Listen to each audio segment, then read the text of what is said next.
Yes, I'm Batman. I'm Batman. I'm Batman, Alfred. I'm Batman. I am Batman! I'm Batman. I'm Batman. Greetings, Bat Family, and welcome back to Holy BatCast, brought to you by Real Fans for Real Movies. Make sure you visit our website, holybatcast.com. It is your one-stop shop for all things Holy BatCast. You can also find us all over social media on Facebook, Twitter, Instagram, and YouTube. Just search for Holy BatCast, and you will find us. And if you love the show and you want to show your support, make sure the show keeps on moving forward, you can do that on Patreon. You can go to patreon.com/holybatcast. And so because of that, I've got to give a big old shout out to our latest patron, Mr. Charles Phillips. Charles, thank you so much. And Charles also sent a very sweet message to go along with his pledge. And Charles, just know that it was very much appreciated. And again, thank you for being a part of our Bat family. And as always, a huge thank you to every patron who helps keep the show rolling. We could not do it without you, and it is definitely appreciated. We're part of the Real Fans Podcast Network, so if you are looking for other shows to check out, you can check those out at rf4rm.com. And as always, I'm your host, Andy DiGenova. Hi, you can follow me on Twitter or on Instagram. It's just my name, Andy DiGenova. Now, this episode, we are going to be celebrating the boy wonder because Robin has just turned 80 years old, and it was only fitting that we dedicate an episode to celebrating the character of Robin. You know we love Robin almost as much as we love Batman, and darn it, he deserves a birthday party. So joining me for Robin's birthday party is someone who I invite whenever I want to talk about Robin, and it's because he's probably, the biggest Robin fan I know. I think that's fair, bigger than me. And so if we're going to talk about Robin, I want this guy on. He is the host of Everyone Loves the Drake podcast. It is our old pal, Rob Myers. Hey, Rob. Happy 80th anniversary, Robin, and thanks for having me on the show, Andy. This is going to be a blast tonight. Absolutely. It's always a pleasure to have you on the show, and thank you for carving out the time to talk about Robin, because I know you don't do that enough. Yeah, not nearly enough. I probably only dedicate almost all 7 days of the week to do it. And I'm trying to fit an eighth day of the weekend somewhere, and I just can't quite. I just feel like I'm letting Robin fans down, but I'm working on it. Well, you're doing the good work for all of us Robin fans, and we love it. And yeah, it's been far too long since we've done this, so I'm glad that we were able to make schedules align so we could do it. That's right, yes. So last week, was it March 6th or 8th? I can't remember. I want to say 6th, and my math is usually wrong, and it is the 6th. It's the 6th? Okay, great. So yes, last week, March 6th, was I guess technically Robin's birthday, even though his very first debut in the comics was April of 1938. But like always, the cover says April. It was released in March. And so yeah, the publication date was March 6th. So I think I saw your post first and I went, oh crap, is that today? Oh God, I got to go out shopping for a birthday present. I haven't bought anything. I even hate to say this. There was, I think last year for maybe it was for the 75th anniversary of Robin that I got the dates confused. I'm like, no, it's actually April's the date, and people were like, remember, Rob, they came out the 6th of March, and I was like, oh yeah, never mind. I don't host a Robin podcast. Just forget about me. Don't look at me. Give me back your card. Yeah, your here's the Robin card. No, it's okay. Like you know I love Robin almost as much as you, but yeah, I wouldn't have known March 6th off the top of my head. I would have had to look it up. Same here. So obviously I knew 1938. Right. Wait, 1940. 1940. 30. Why am I saying it's because it's Detective 38, 1940. That's why. I'm like, why am I saying 38? Oh man, it's been a week. Everybody forgive me. Detective 38 from 1940. Oh my God, it's been a week for the world, and yet, you know what? We got to keep moving forward. We're gonna record about Robin, despite everything that's happening out there. We're gonna do it. So anyway, yes, last week was the official 80th birthday. And so I think I saw you and then our pal Jay Yaws. Both of you guys had a little tribute to Robin. I was like, oh my God, that's right. It's 80. It's here already. And I was like, oh man, we need to get an episode together. So this is coming a little bit of a week later, but the thing is, like, DC is making it a big old celebration anyway, and it's not all happening at the same time because we were talking before we started recording. I ran out yesterday to my local comic book shop because I wanted to pick up the Robin 80 special book, the 100-page special, because surely it would come out the week after his birthday, or the week of his birthday. And I went and I could not find it, and I was like, man, what the heck? I guess they sold out. And so then I went home, and I was like, I guess I'm buying it digitally until I can find a physical copy, and the release date's next week. Yeah, got pushed back a week. DC, you stinkers. Yeah. So, like we were talking off mic before we started recording, that I have a big 24 by 36 inch poster of one of the variant covers, and then the dollar books for Robin #1 and Batman. I've got it off the side of here. I can't remember. 428 came out, but there's no 80th anniversary book. So that means we just get to celebrate 1 week longer yet. So it's all good. Well, I mean, it's a year-long celebration. That's right. That is definitely right. But it's definitely celebrated. It's centered around March. Yes. But yeah, so I will still go to the comic shop next week and see what they got, because even though I did pre-order it digitally because it just makes me feel secure knowing I'll have it. I still want a physical copy for Robin 80. So I did think of maybe we postpone until that comes out and then we can talk about it. But I was like, you know what? No, we got a plan. We're gonna do it, and then next week, maybe we can talk briefly. I can talk briefly with whoever happens to be on the episode that week about the Robin 80 special. So yeah, for those of you out there listening who want to be a part of celebrating 80 years of Robin, pick that up because I'm going to want to talk about it a little bit.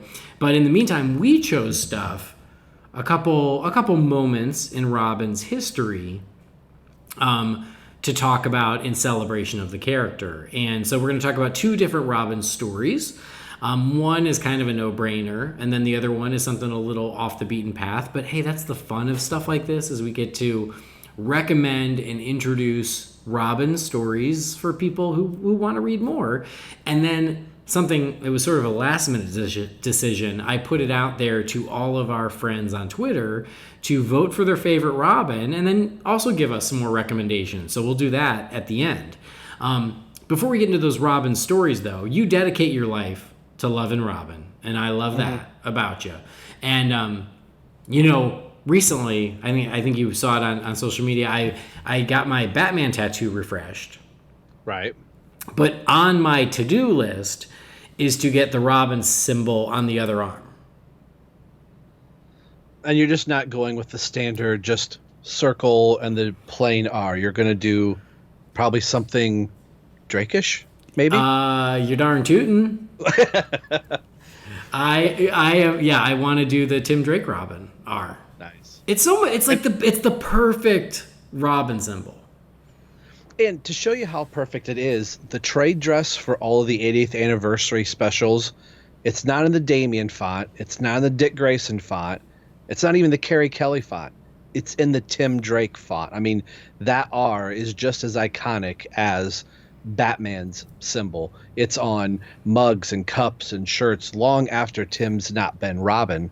I don't think there's been a more perfect Robin symbol out there. Yes, the traditional one from the 50s and 40s and 30s and Burt Ward's from the 60s is cool, but there's just something about that R from the 90s that I think it's just perfect. It's almost like the Coke logo. Oh, totally. Like they did, and we've talked about it in the past about the different Robin looks, the different Robin suits, and how we're very much on the same page in that the reinvention of the Robin suit in the 90s with Tim Drake was the perfect reinvention in that it was unmistakably Robin, but the perfect update for functionality and for look and for style, and somehow it felt timeless. And that's the one that just, it's hard to let go of because it was so perfect. And I feel they did the same thing with the logo, is they took what was a pretty generic R in a circle and they gave it just enough style to give it its own identity.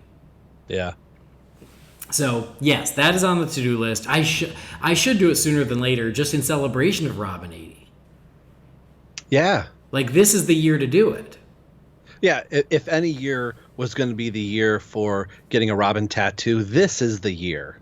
I agree. So, okay, I feel motivated now. But anyway, what was my point? My point was, before we get into the stories we want to talk about, I want you to tell our friends, why do you love Robin so much? This is because, yes, we're going to talk about two stories, but I also just want to celebrate the character of Robin and what he brings to the mythos and to the world of DC Comics and to what he means to us personally. So I'm sure you've said it in the past, but, why Robin?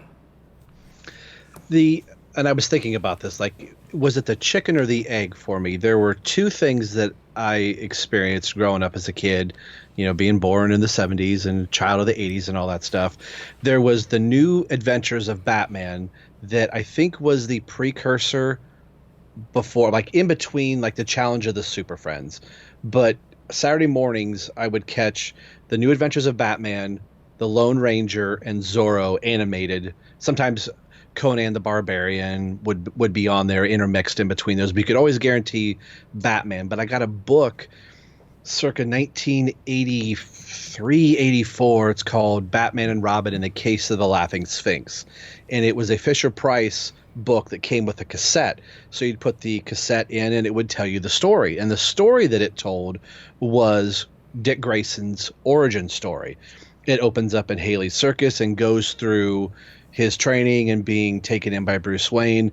And in this Fisher-Price book, Robin meets the Penguin, the Riddler, Catwoman, and the Joker all on his first night in this Fisher-Price book. And I was just captivated by this book. And I was more captivated. Yes, Batman was cool, but Robin was always front and center almost in every single panel. I shouldn't say panel. It was more like a one-page drawing. And then you would get, words and text up above it as a storybook. But Robin was always in every single panel. And he was usually in more of the, foreground of it, is right up in front. And that just captivated me. And it was more of like, just the way Robin was designed for was an end for the reader. I wanted to be Robin so I could hang out with Batman, which would go, oh, I'm actually more of a Batman fan than I am Robin. But over the course of time, I just grew to love this Robin character and what he brought out in Batman. So those two things really made me the Robin fan that I am, being the Batman and Robin Case of a Laughing Sphinx and I always get it mixed up with the animated series, but the New Adventures of Batman, not the New Batman Adventures. So right. I think that's on the DC universe. You can see a lot of those episodes. It had Batmite in there and Batgirl would be. And I think if I'm remembering correctly, Burt Ward and Adam West reprised their role voicing those two characters in that 12 or 13 episode season. In that one, I think you are right. I always get it mixed up with the other one. Like, there are two animated series from right around that era, but that one, yes, was, I think, Adam West and Burt Ward and Batmite. And because that one, they tried to, without officially doing it, they tried to imply that it was a continuation of the live action series. Yeah. And so, yes, that was it. Oh, that's so interesting. So I've always loved Robin because he was just when I was very little, he was just a package deal with Batman. Mm-hmm. It was always Batman and Robin. And so I never thought twice about it. I never questioned it. It was like, no, they come together, right? Like the Lone Ranger and Tonto. Like you can't have one without the other. They're like peanut butter and jelly. They're like pork and beans. They just go together. They're like it's just they're two tastes that taste great together. And so I just always it was always Batman and Robin. Like the cartoon Super Friends, it was Batman and Robin. The 60s show was Batman and Robin. And so for me, my love and fandom for Batman, that just included Robin from the very beginning. And then in 1989, when the big movie came out and it was Batman on his own, I was not upset that Robin wasn't in it because I was like, oh, sure, it's the first movie. It's fine. But I was really excited to be like, oh, but then they will bring in Robin later. There will be a Robin later. But that was also the time where I feel like fandom decided, oh, Robin's not cool. Yeah. Batman's cooler by himself. He's not cool when he's got Robin. And even then, I was young. I was 10 years old when that movie came out. But even for the following few years, as I moved into being a teenager, like, perception shifted, and it just became like, no, Batman's better by himself. And when that happened, even then I sort of got defensive of Robin, of being like, well, no, like, Robin should be there. And I didn't know why he should be there other than he should. And I just didn't like that there was a group of fans who felt like Robin didn't belong. Like, I took that somehow personally.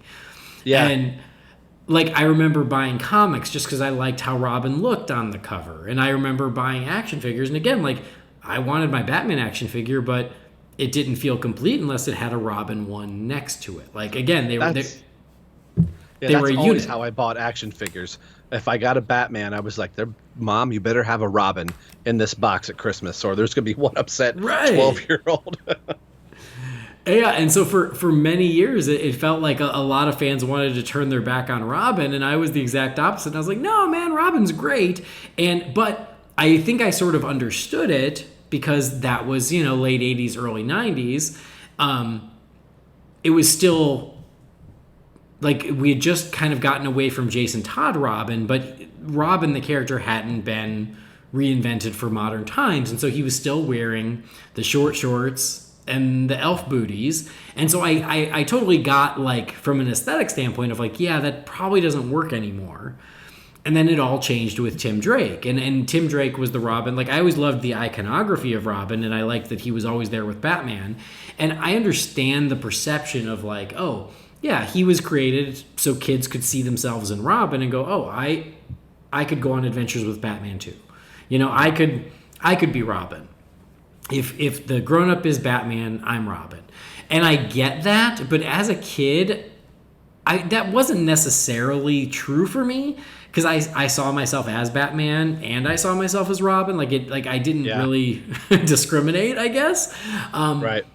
I just liked him being there. And then, we both share a love for Tim Drake, because Tim Drake was the first Robin that I truly, really connected with on a more personal level when I was reading the comics as he was coming up as the new Robin.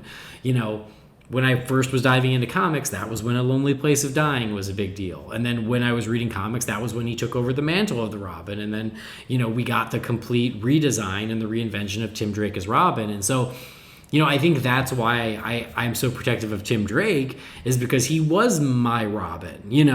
By the time I got into Robin, Dick Grayson had been Nightwing. He had been Nightwing.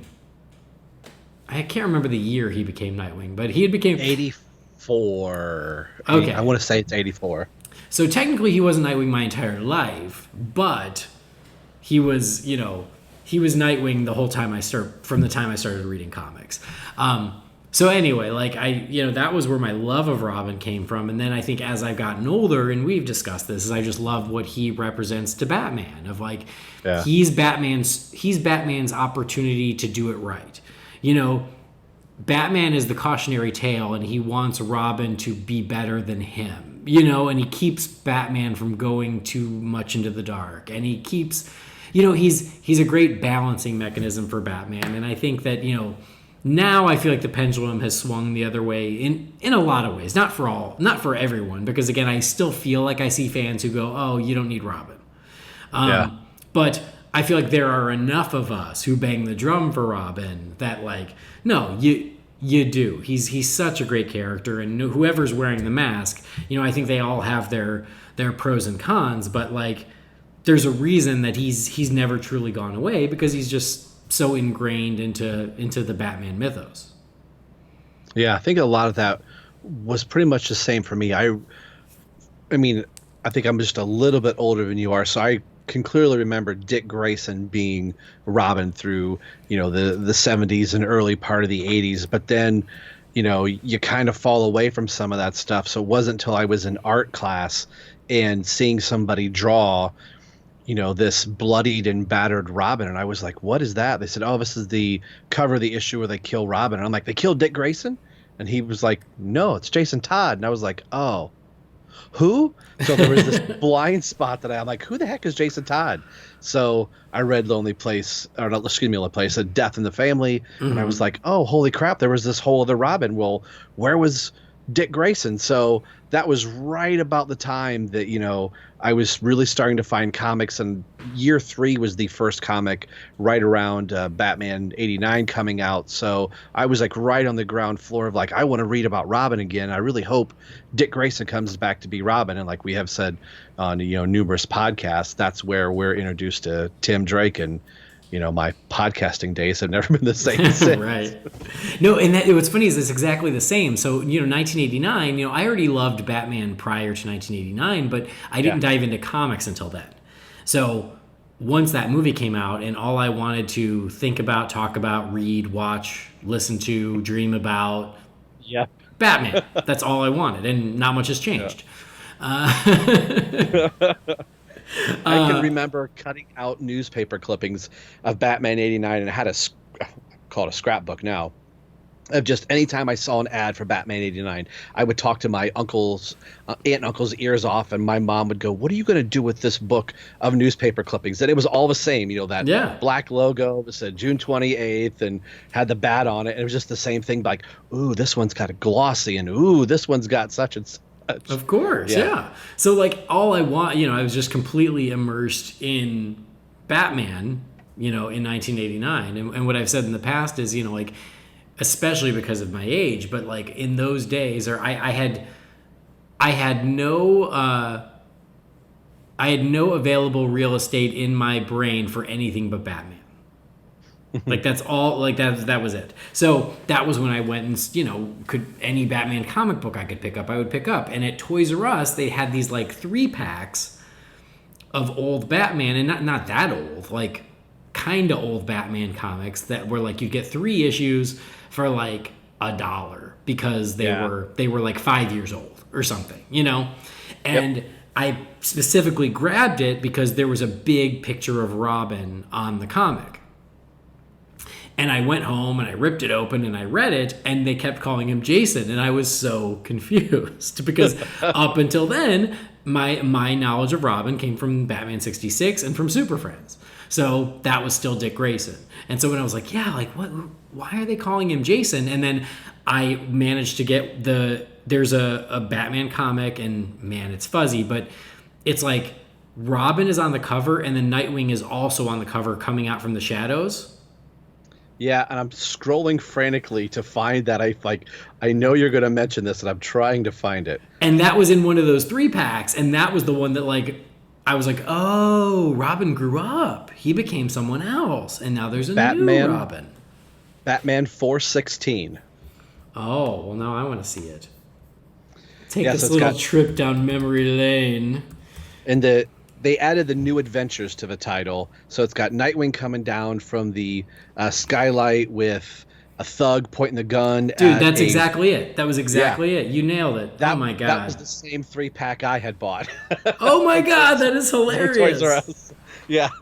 So yeah, I still have that issue. It was that era of comics that were in these 3-packs. And yeah, like this cover like blew my mind because I was like, wait a minute, that's Robin. But that's Robin. What? Blew my mind. And then there was another one, and it was Jason Todd Robin, but it was like a full image of him on the cover, and he was like standing on a roof. And I just was like, and I wanted it just because it was such a cool image of Robin. So anyway, that's a good story. That's Batman 424. Dude. Yeah, and this is why you have the That's it. How do you know this? Yeah, because that's exactly it. Toys R Us. And this one is the turn for Jason Todd, where I think the guy's beating up a girlfriend, so Batman and Robin take the guy, throw him in jail, he gets back out, does it again, Robin shows up, and the guy's gone.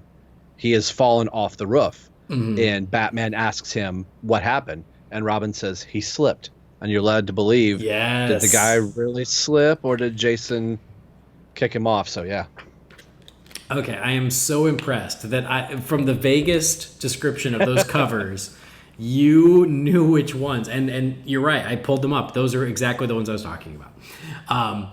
Anyway, It's going to get nerdy here, folks. I'm sorry. yeah, it's crazy. So, but it's so fun. But yeah, so those were that was where I learned about Jason Todd, and then yeah, it was shortly after I remember reading A Death in the Family and understanding that Jason Todd had died, and I kind of eventually caught up at that point. But I was a little behind because these were the ones I was reading when Batman '89 came out.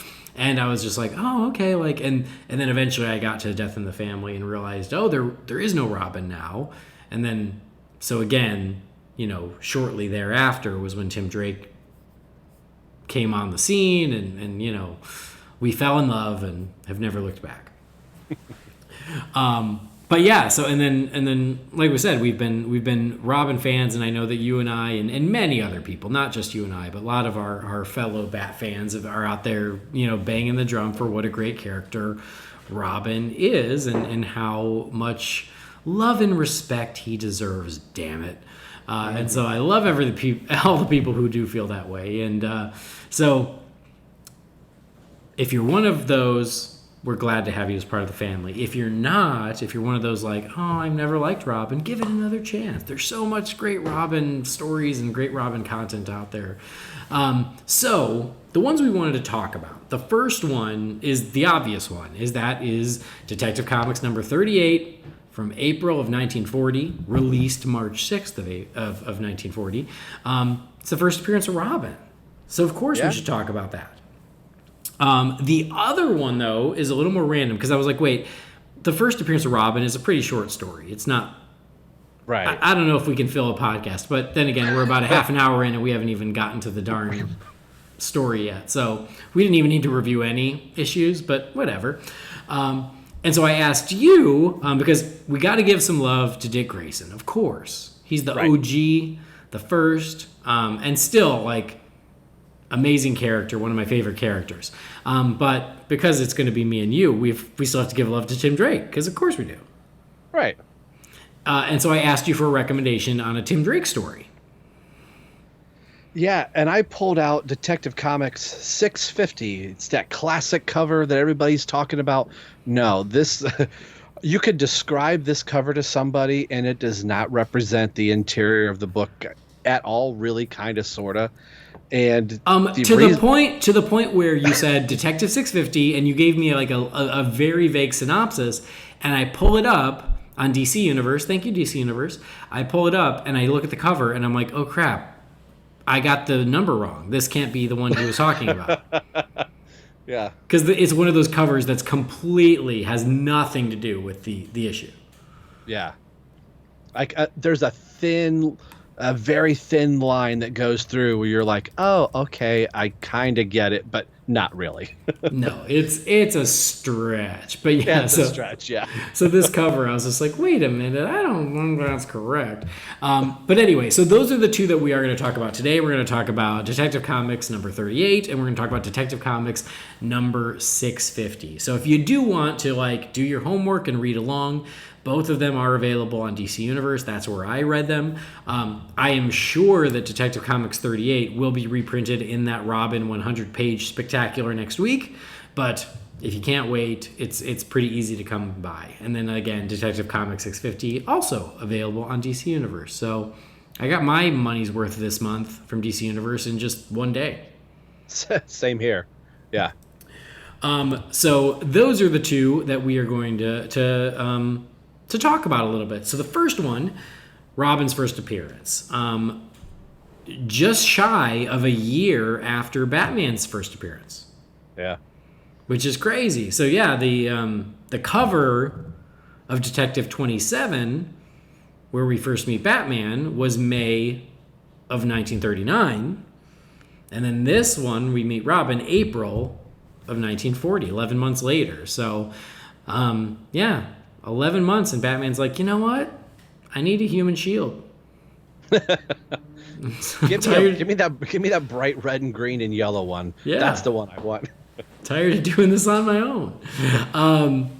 So anyway, and then fortunately you did a little work for me makes my life easier. You put together a couple little packages, synopses of both of these issues. So I don't even have to go over what the issue is about because you got it covered. So thank you for doing that. No problem. It's what I do. That's great. I love it when other people do my work for me. It's amazing. So anyway, without further ado, it is time to celebrate 80 years of Robin by going back 80 years almost to the day, 80 years to the week. How about that? Close enough. And we are going to take a look back at Detective Comics number 38.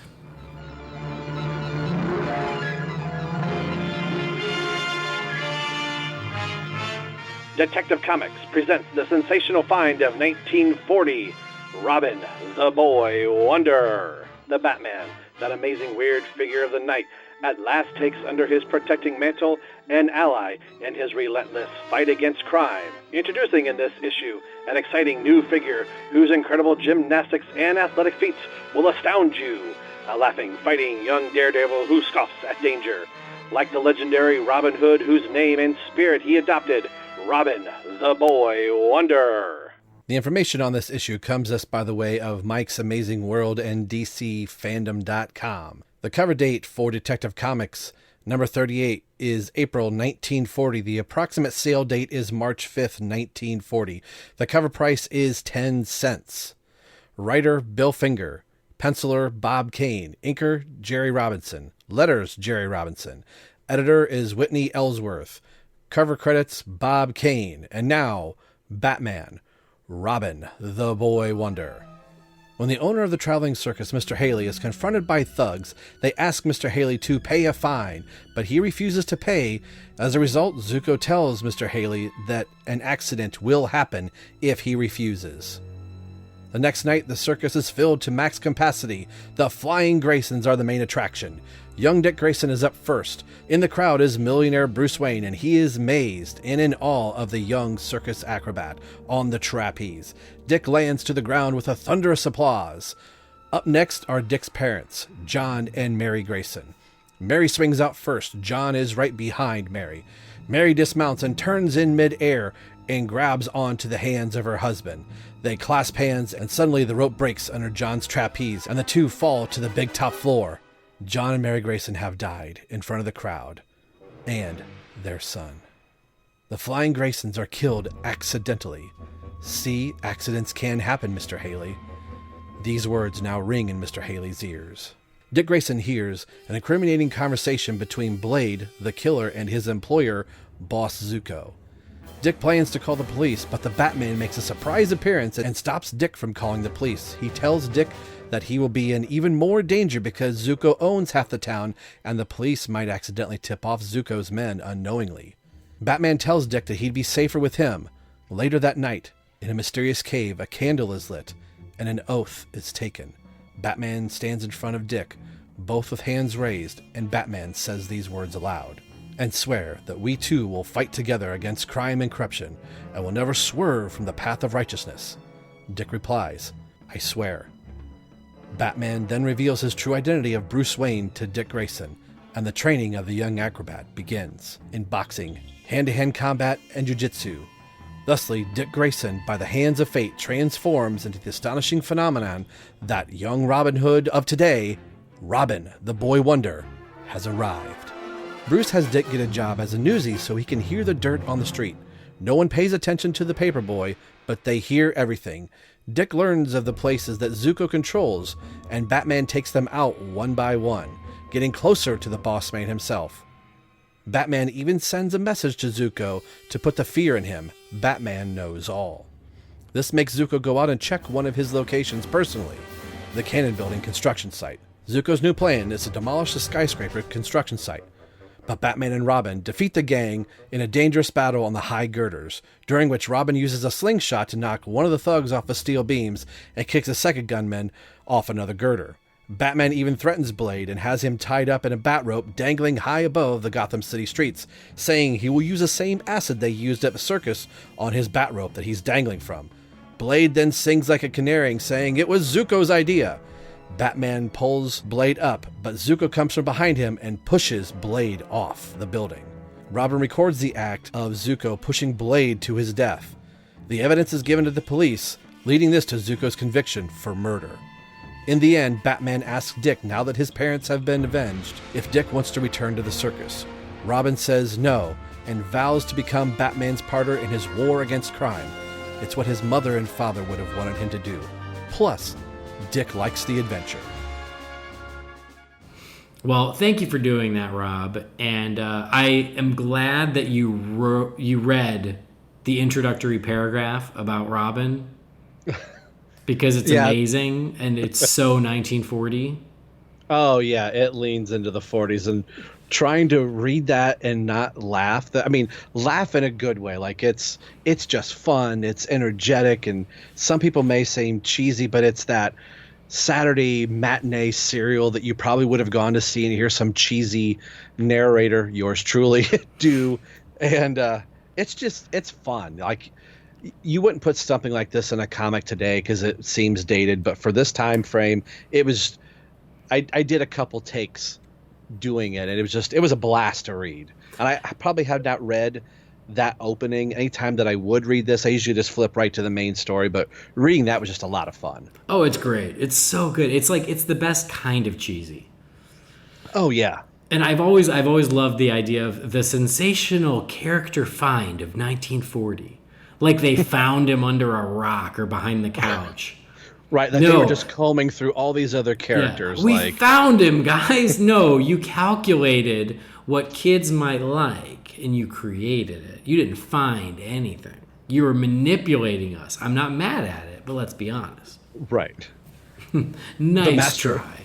Yeah, the masterful manipulation of 1940. The sensational character find of 1940.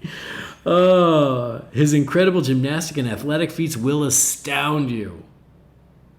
I'm ready to be astounded, I'll tell you that. Right. Okay, so I did read this, of course. I had read this before, which I thought I had, but as I reread it, I was like, oh yeah, like I've read all this before. The other thing I'll point out before we get into it, though, is that, so Detective Comics number 38, the first story is the introduction of Robin. And then there's a bunch of other stories that are about some not so famous, not so successful comic characters from the past. I didn't read those. Neither did I. Like, Spy is in here, Slam Bradley, Red Lagoon, whoever that is, you know. It was Red something. Oh my God, the Red Avenger or some nonsense. Yeah. Yes, like there's so many, and I do remember distinctly, like the first time the Crimson Avenger. There you go, Crimson Avenger. Yeah. He's probably my favorite because he looks kind of cool. But yeah, Red Logan and Crimson Avenger. Yeah. So I do remember the very first time I read this one, I was like, oh, it's the first issue with Robin. I'm going to read the whole thing. And I got through like maybe 1.5 of the other stories, and I was like, no, I'm good.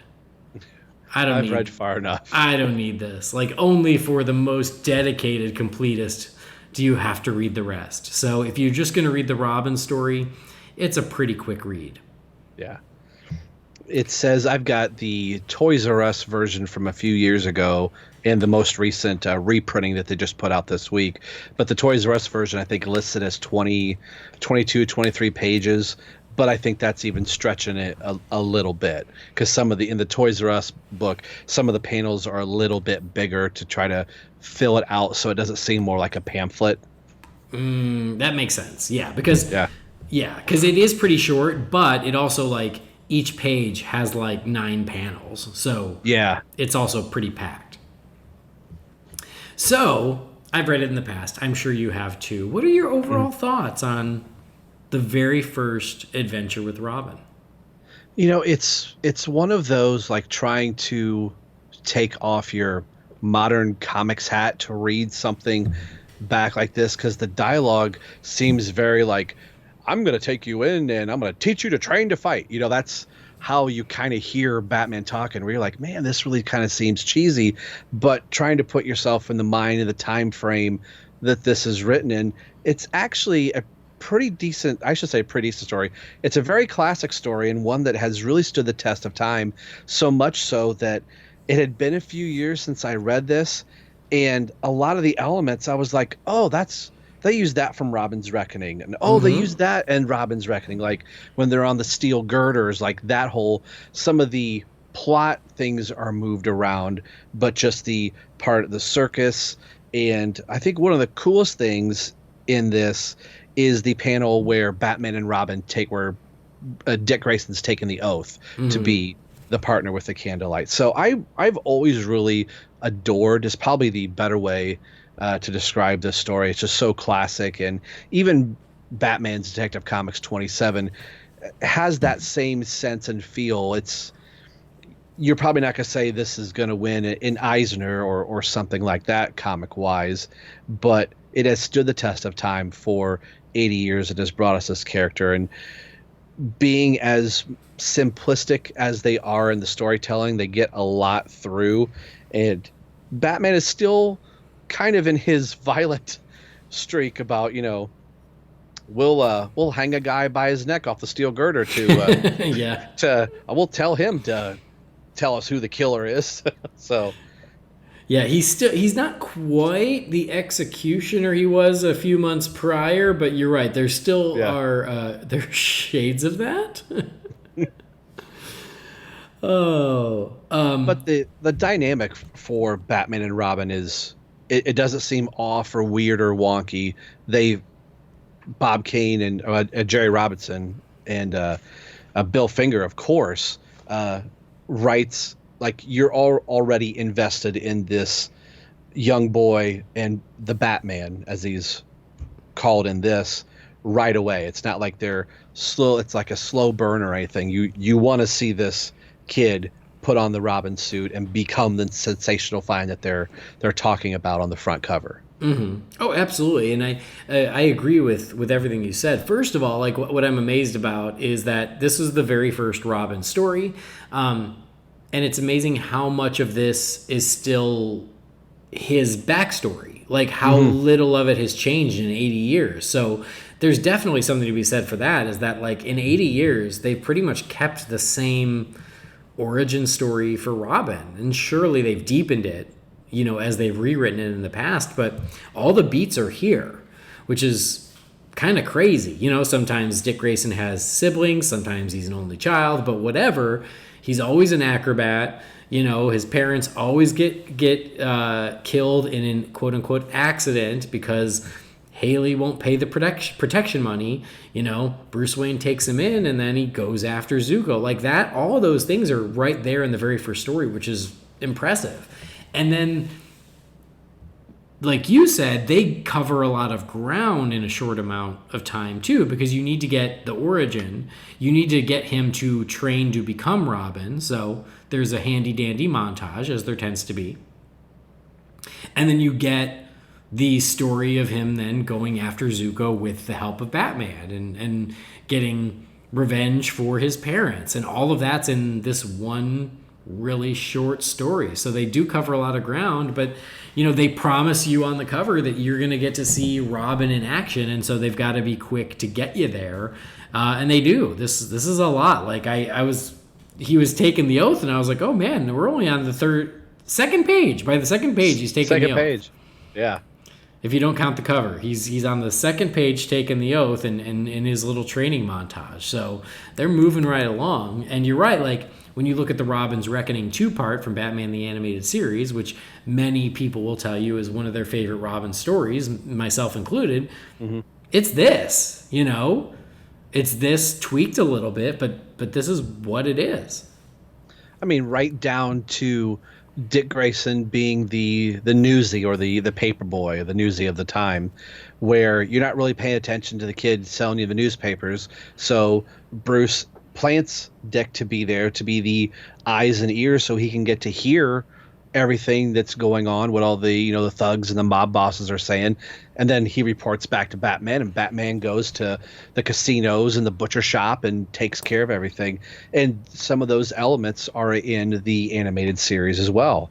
So you could really tell that they were really leaning on this, and they didn't have to doctor or change things. Like, he can still be the circus acrobat, and the acid is still the thing that is used. It's not like the faulty wire. I think in the animated series they used a knife instead of acid, but still something is tampered with that causes John and Mary Grayson to fall. Yeah. I mean, even in Titans, it's the same story. So, like, it's the story. So, no, I think that's so cool and so interesting. A couple other things that I noticed. Number one is how they confirm right away, like, because over the years, he's gotten his name different ways, but in this one, they're like, oh, no, he's named after Robin Hood. Yeah. Simple, straightforward. He's the Robin Hood of today. He's Robin. Yeah. And then but like never in the story do they say that. It's literally just the narration of like, he's the young Robin Hood of today. He's Robin the Boy Wonder. So then like over the years, people have taken different stabs at why he's called Robin, but that's what it is.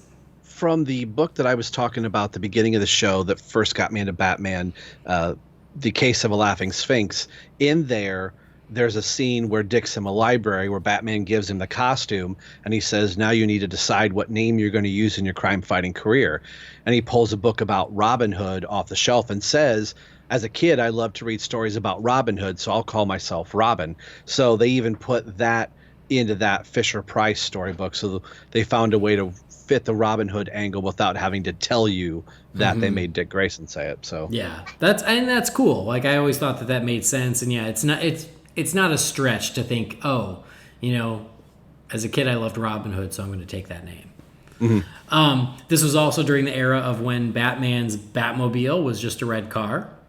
Right. Which I always get a kick out of. Back before there was even before the idea of a Batmobile, it was where he just drives Bruce Wayne's car. And then Zuko, I love that Zuko talks like an old cartoon gangster. Yeah. He's my favorite. So, all of them get it. See? Even the newsboys and the rest of the small stuff. And if they don't play a ball, you know what you do. See? Start tomorrow night. It isn't enough. See? You got to get more money out of these customers. See? It's so funny. I do feel like the art on Zuko is a little, like, different than everyone else. Like, he looks like he just looks like he's done in a different style as everyone else. But he looks like he could be a character in Popeye. Yeah. But we know that Bob Kane often traced. He grabbed other stuff and traced. So I just wonder if wherever he got Zuko, it was just something that doesn't fully mesh with the rest of the style in this. Mm.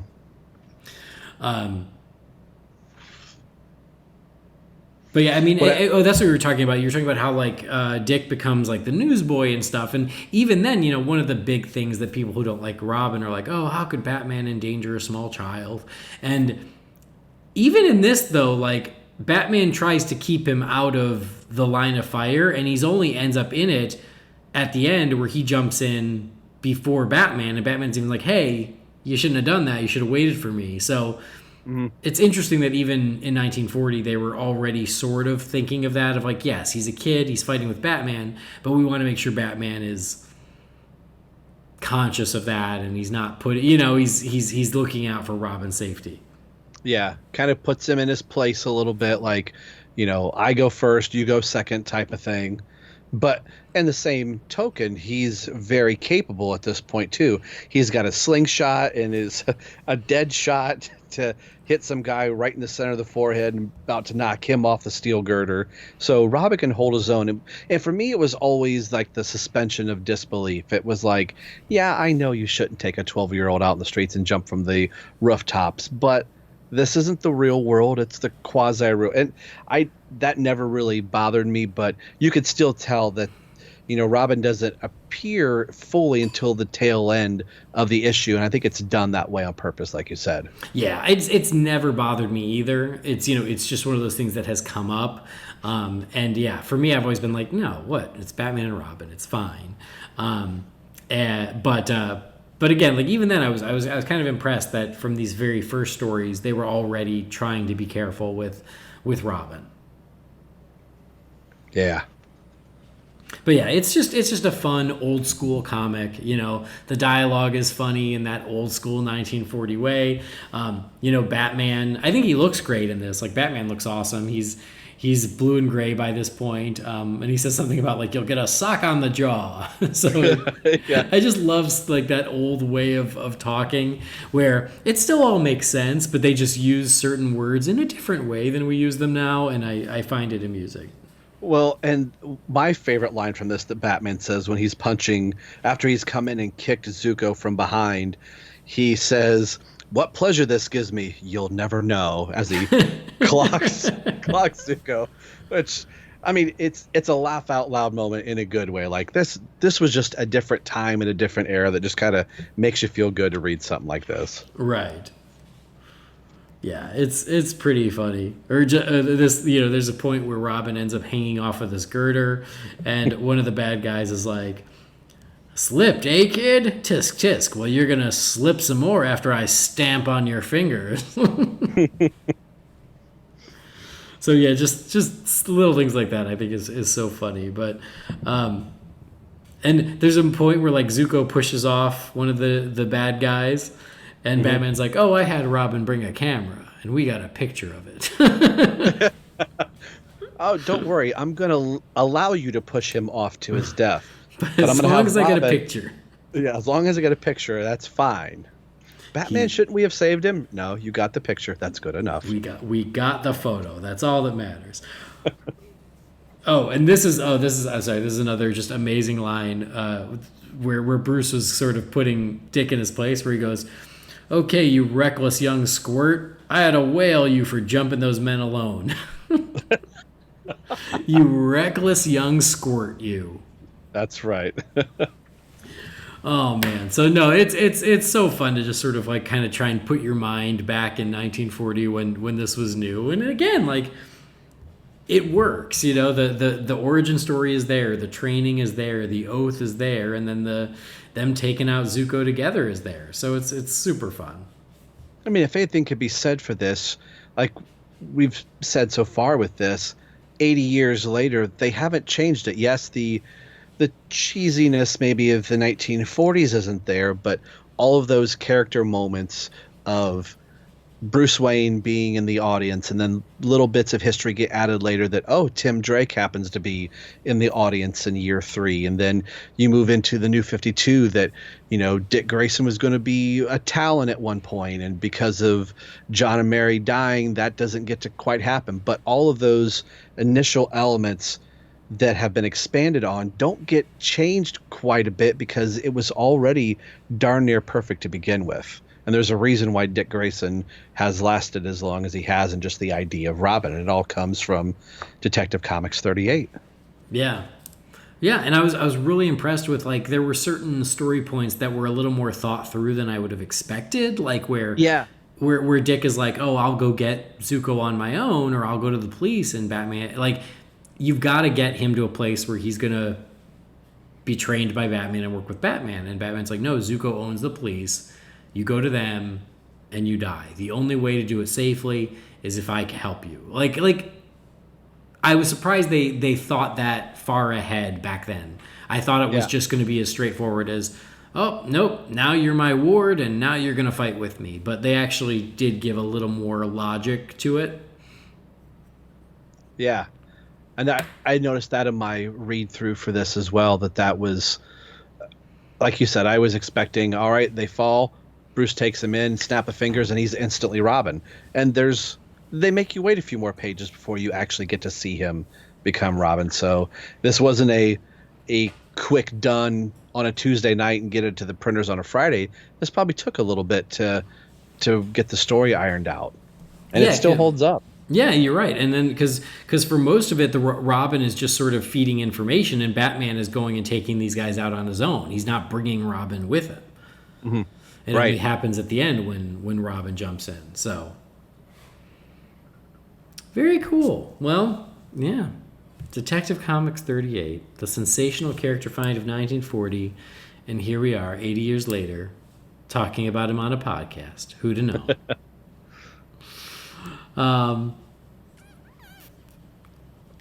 One last quick thing before we move on. As I'm just kind of flipping as we talk, there's another great panel where Bruce says, "Okay, now your parents' deaths have been avenged. Are you going to go back to the circus?" And he goes, "No, I think my mom and dad would like me to go on fighting crime, and I love adventure. I'm glad you brought that up. I read that. I was like, no, I don't think that's probably what they would want for you. That's what they would want. Come on. Come on. All right, cool. So, Dick Grayson, he's now a part of legend. And so, yeah, the moniker has been passed on many, many times over the years. And, of course, our favorite Robin, no surprise, is Tim Drake. And so you did recommend a one-off Tim Drake story, which I always appreciate because I had never read this one before. So for those of you, again, who want to read it, it is Detective Comics number 650, and it is available on DC Universe. So now you also recorded a little overview of this one. So here we go, Detective Comics number 650. The cover credits to Detective Comics 650 comes to us by Mike's Amazing World, and the synopsis is brought to us by DC Fandom and yours truly with a few extra embellishments. The cover date is late September 1992 with an on-sale date of August 4th, 1992. The cover price is $1.25. The editor is Dennis J. O'Neill. The writer is Chuck Dixon. The penciler is Graham Nolan. The inker is Steve Mitchell. The letterer is John Costanza.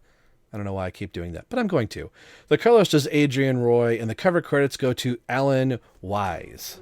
The title, The Dragon. In the days of the knights battling dragons, there was never a braver knight than Sir Harold the Great. He would slay all the dragons in the kingdom for King Wayne. He wouldn't know fear, as he was inches away from the dragon's mouth. He could even taste the sweat from the dog's tongue. Oh! Harold was daydreaming again. It's Ace, the Bat Hound, licking Harold's face as he slept at the desk again. Back to the task of mapping out the newer levels of the Batcave that Bruce had discovered. Maybe this is a task Harold should do on foot rather than at the drawing table. While Bruce is away attending Meryl Kroll's campaign, Robin and Alfred are left watching a live television broadcast of the opening of the Prohibition-era gangster Nico Fabio's secret vault. As Alfred mends Robin's suit, adding new pieces of Kevlar, which is a pain, mind you, Tim is watching intently to the TV screens, wondering what they might find inside. Probably a bunch of old National Geographics, knowing Robin's look. Robin attempts to deduce the vault before Enrico, the TV host, can, but we can probably just call him Geraldo, right?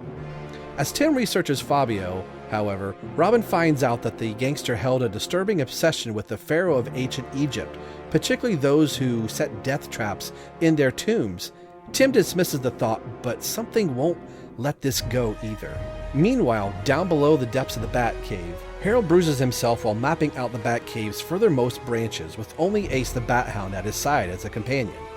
Eventually, Harold finds himself deeper and deeper into the parts of the cave without his spelunking equipment. In the darkness, he is almost unable to see and slips down the slippery bank of the cave. At this moment, he is literally at the end of his rope. He has no rope left to pull himself back up. He hangs in the dark. The drop could be another 2 feet, or 200. There's no other way to tell, so he does the only thing that he can, and he lets go.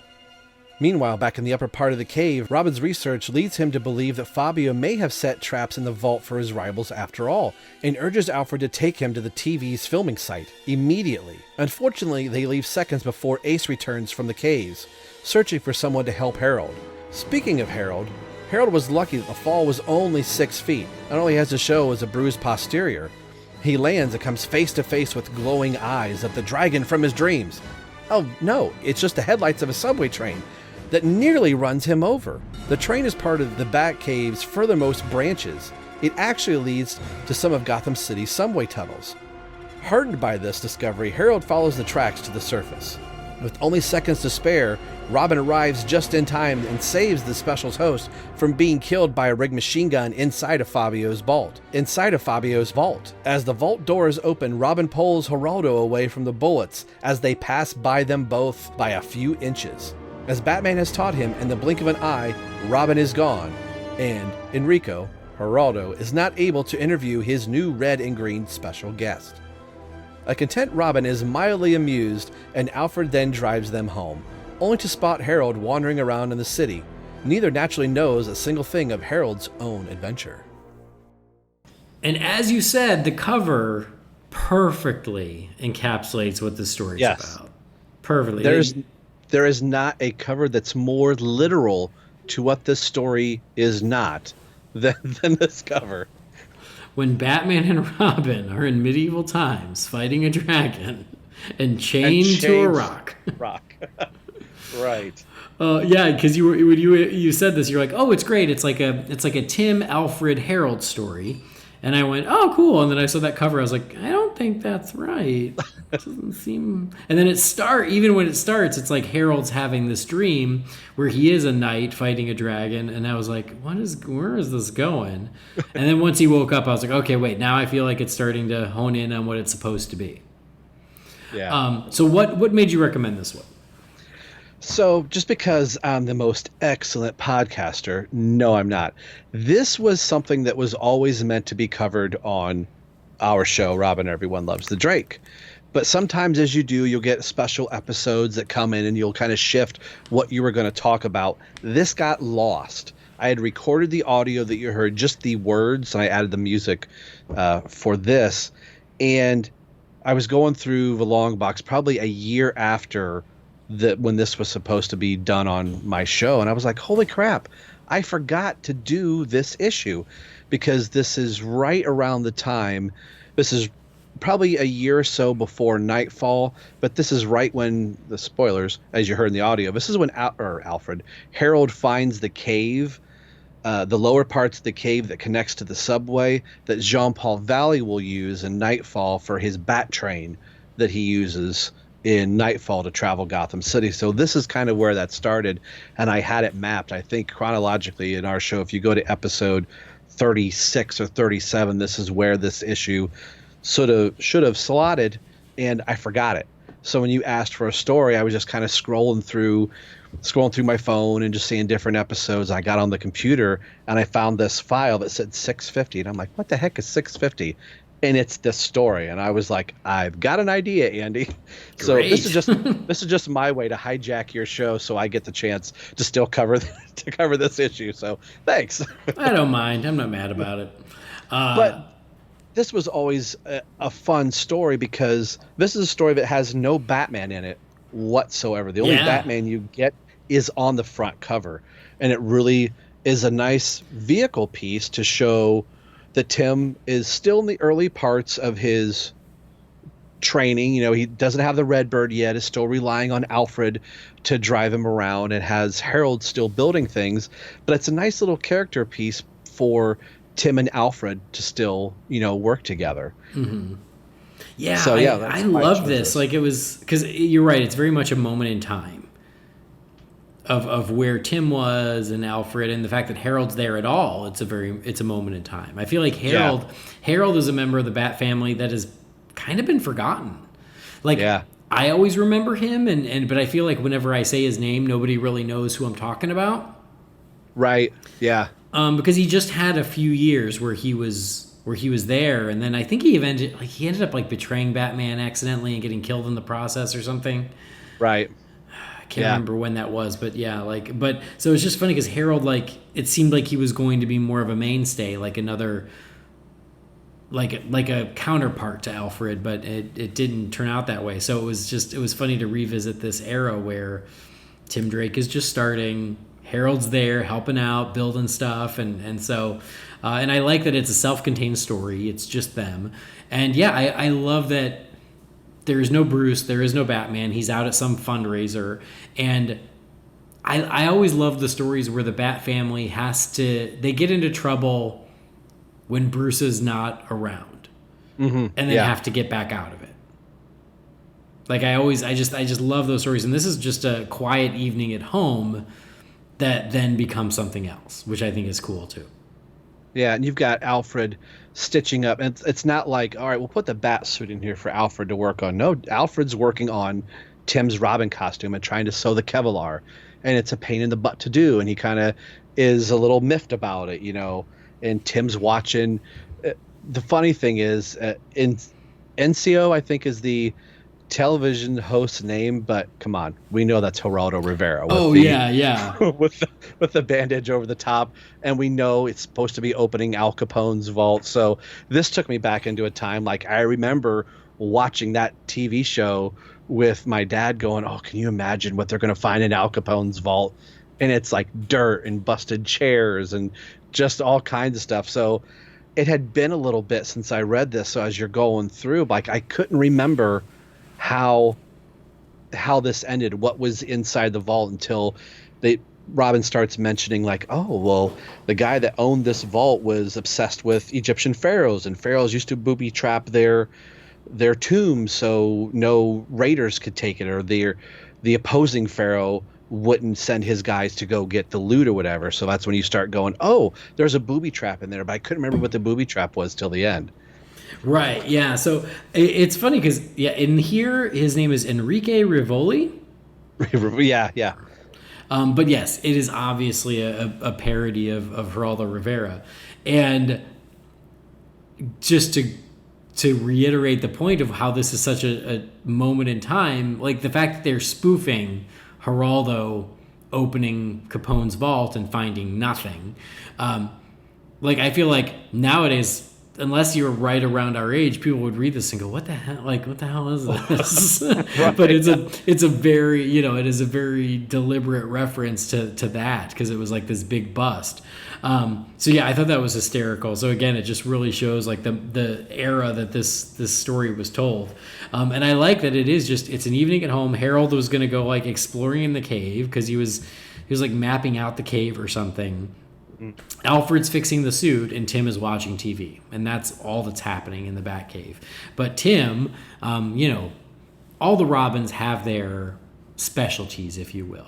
Like Dick Grayson is an acrobat, and Jason Todd is a little more of a brawler, and Tim Drake is the detective.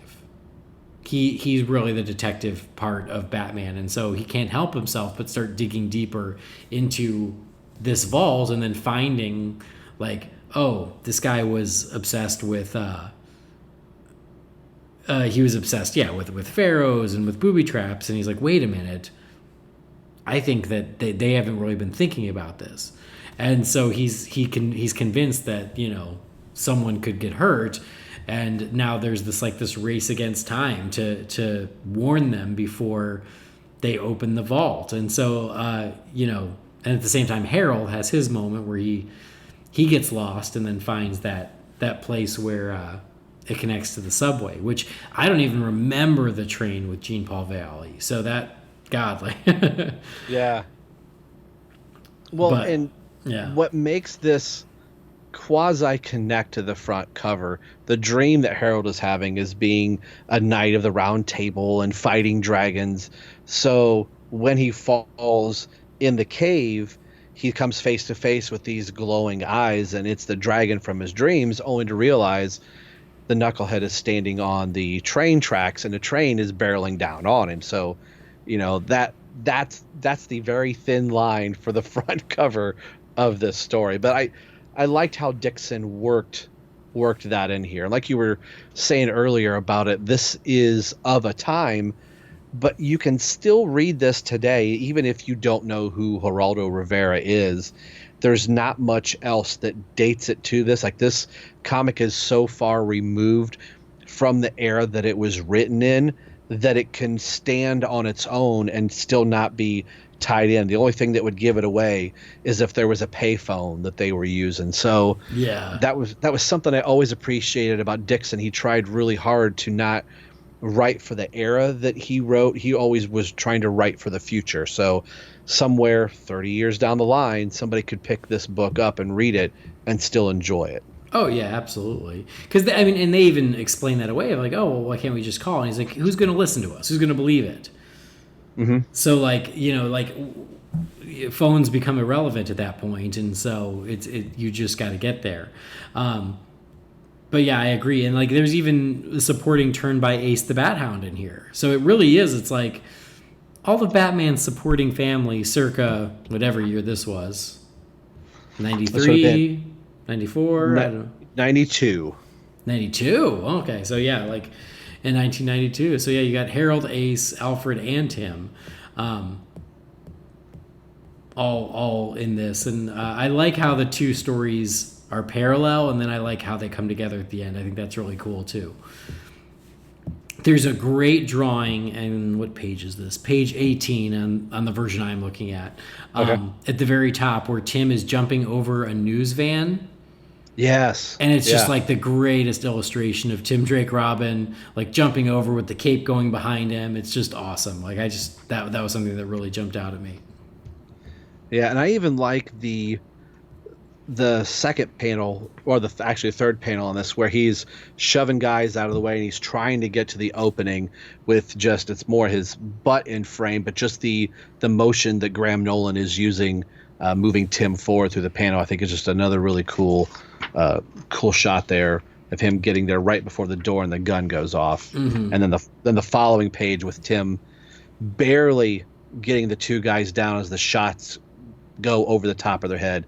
That's actually probably my favorite panel of the book, is seeing that right there. Yeah. Well, I mean, and you know why? Is because that suit always looks great. Oh, always. And we know Alfred was sewing Kevlar into the suit, so... Yes. So, no, yeah, that's awesome. And, of course, he was right, because, Tim's a smart guy. Now, so in it, the fake Geraldo, Enrique... He, like, his toupee comes off. Does Geraldo have a toupee? Was that a Geraldo joke? I don't know, and I was gonna ask you that. I don't know if he did or not. I guess I always thought his hair was real, unless I thought it was real, but I've never, unless that I was don't know Dixon. much about him. Yeah, unless that was Dixon poking fun, like that hair's got to be fake. So we'll just draw. We'll draw it that way. And on that same page where Tim is jumping over the van, there's an Easter egg of Nolan's pub. So this was actually telling us that Christopher Nolan would direct Batman movies in 13 years. So yes, now you know. Yep, that's the proof right there. That's proof. They already knew it. Yep. They didn't know who Christopher Nolan was, but they knew to put it in there. But no, I love the idea of, like, Tim and Alfred going out and trying to help these guys, and Harold getting lost and eventually finding his way out and trying to figure out how to get home. And I like that as they're driving home, they just see Harold walking and they're, oh, don't we know that little guy? Right. It's like, so it's like kind of sweet but sad. Yeah, that's not funny, haha, but funny, oh, that's sad. Oh, poor Harold. Tragic character. And this also makes me think of Robin 2, The Joker's Wild, when, Batman's out of town. It's just Robin fighting the Joker, but it's a lot of Robin and Alfred driving around on the adventure, going from place to place. So that instantly made me think of this too. It's the same white van that Alfred always drove in this time frame in the 90s. So I always enjoyed this story, and this is one of those, you don't get a lot of done-in-one issues nowadays, but through the 90s and early parts of the 2000s, you would get a book you could just grab off the shelf and read it and not really need to go, oh, this is part 93 of Nightfall or whatever. This is just a good, I would say, Batman story. This is a good Robin story. Yeah, I agree. Like, and I'm such a fan of, like, one and done, just because it's so refreshing, especially now because you never get it. So it is just nice to, like, read one issue and you've got a story and be like, oh, great. You mentioned Robin 2, Joker's Wild. Like, I do want to do a review of the Robin miniseries and then eventually Robin 2, Joker's Wild, because I love those. Those are so great. And I considered it for this one, but I was like, well, it's Robin 80. We got to talk about more than just Tim Drake. We got to talk about Dick Grayson. We'll talk about Jason Todd. So, like, I was like, oh, we shouldn't dedicate it just to Tim this time, but we need to come back to it because I want to review both of those miniseries because I love them both. Well, I know a guy. Just saying. All right, great, perfect. Cool. But no, this was a great recommendation. I had never read it, so I always like it, finding stories from that era. And again, like, this was the era when I couldn't get enough of it. And so it almost feels like going back in time to read it and being like, oh man, like back when Tim Drake was Robin, Harold was fixing stuff, a simpler time. Yeah. When the world made sense, darn it. Right. All right, cool. Well, that's Detective Comics number 650. Anything else before we move on? No, I think we pretty much covered it. We got the classic, Detective Comics 38 that you can't go wrong with. And, check out 650, a nice little story to read when you just don't want a big time commitment. You just want to read a good adventure. And it's also written by Chuck Dixon, which you can't go wrong with Chuck. That is true. And also really, like, you reminded me about how cool the Tim Drake and Alfred relationship was. Like, it was so great, and this is that. And, like, we kind of lost that over the years once Tim moved out and, went out and became his own man. But, like, yeah, they had such a great partnership at that time. So it's nice to see them have that interaction and everything. So it's a good time. Yeah. All right. Well, there you go. Couple Robin stories in celebration of 80 years of Robin. But I wanted to get everyone else's thoughts on a celebration of Robin too. So, let's see if do I have everybody's? Yeah, I do. I've got everybody's responses here. So I put it out on Twitter. I wanted to get everyone's thoughts on Robin. And so I put out a poll of your favorite Robins. And then I also asked, like, who's your favorite Robin and why? And then if you've got a great Robin story to recommend, let us know. So we will go in ascending order. So I put the 4 main continuity Robins, which is, of course, Dick Grayson, Jason Todd, Tim Drake, and Damian Wayne. They're sort of like the main continuity Robins who have been Robin the longest. Yes, Stephanie Brown was Robin for a minute. Carrie Kelly was Robin in Dark Knight Returns. There have been other Robins, but these are sort of the 4 main ones. I guess Duke, he was a Robin for a minute, right? Yeah, kind of, sort of.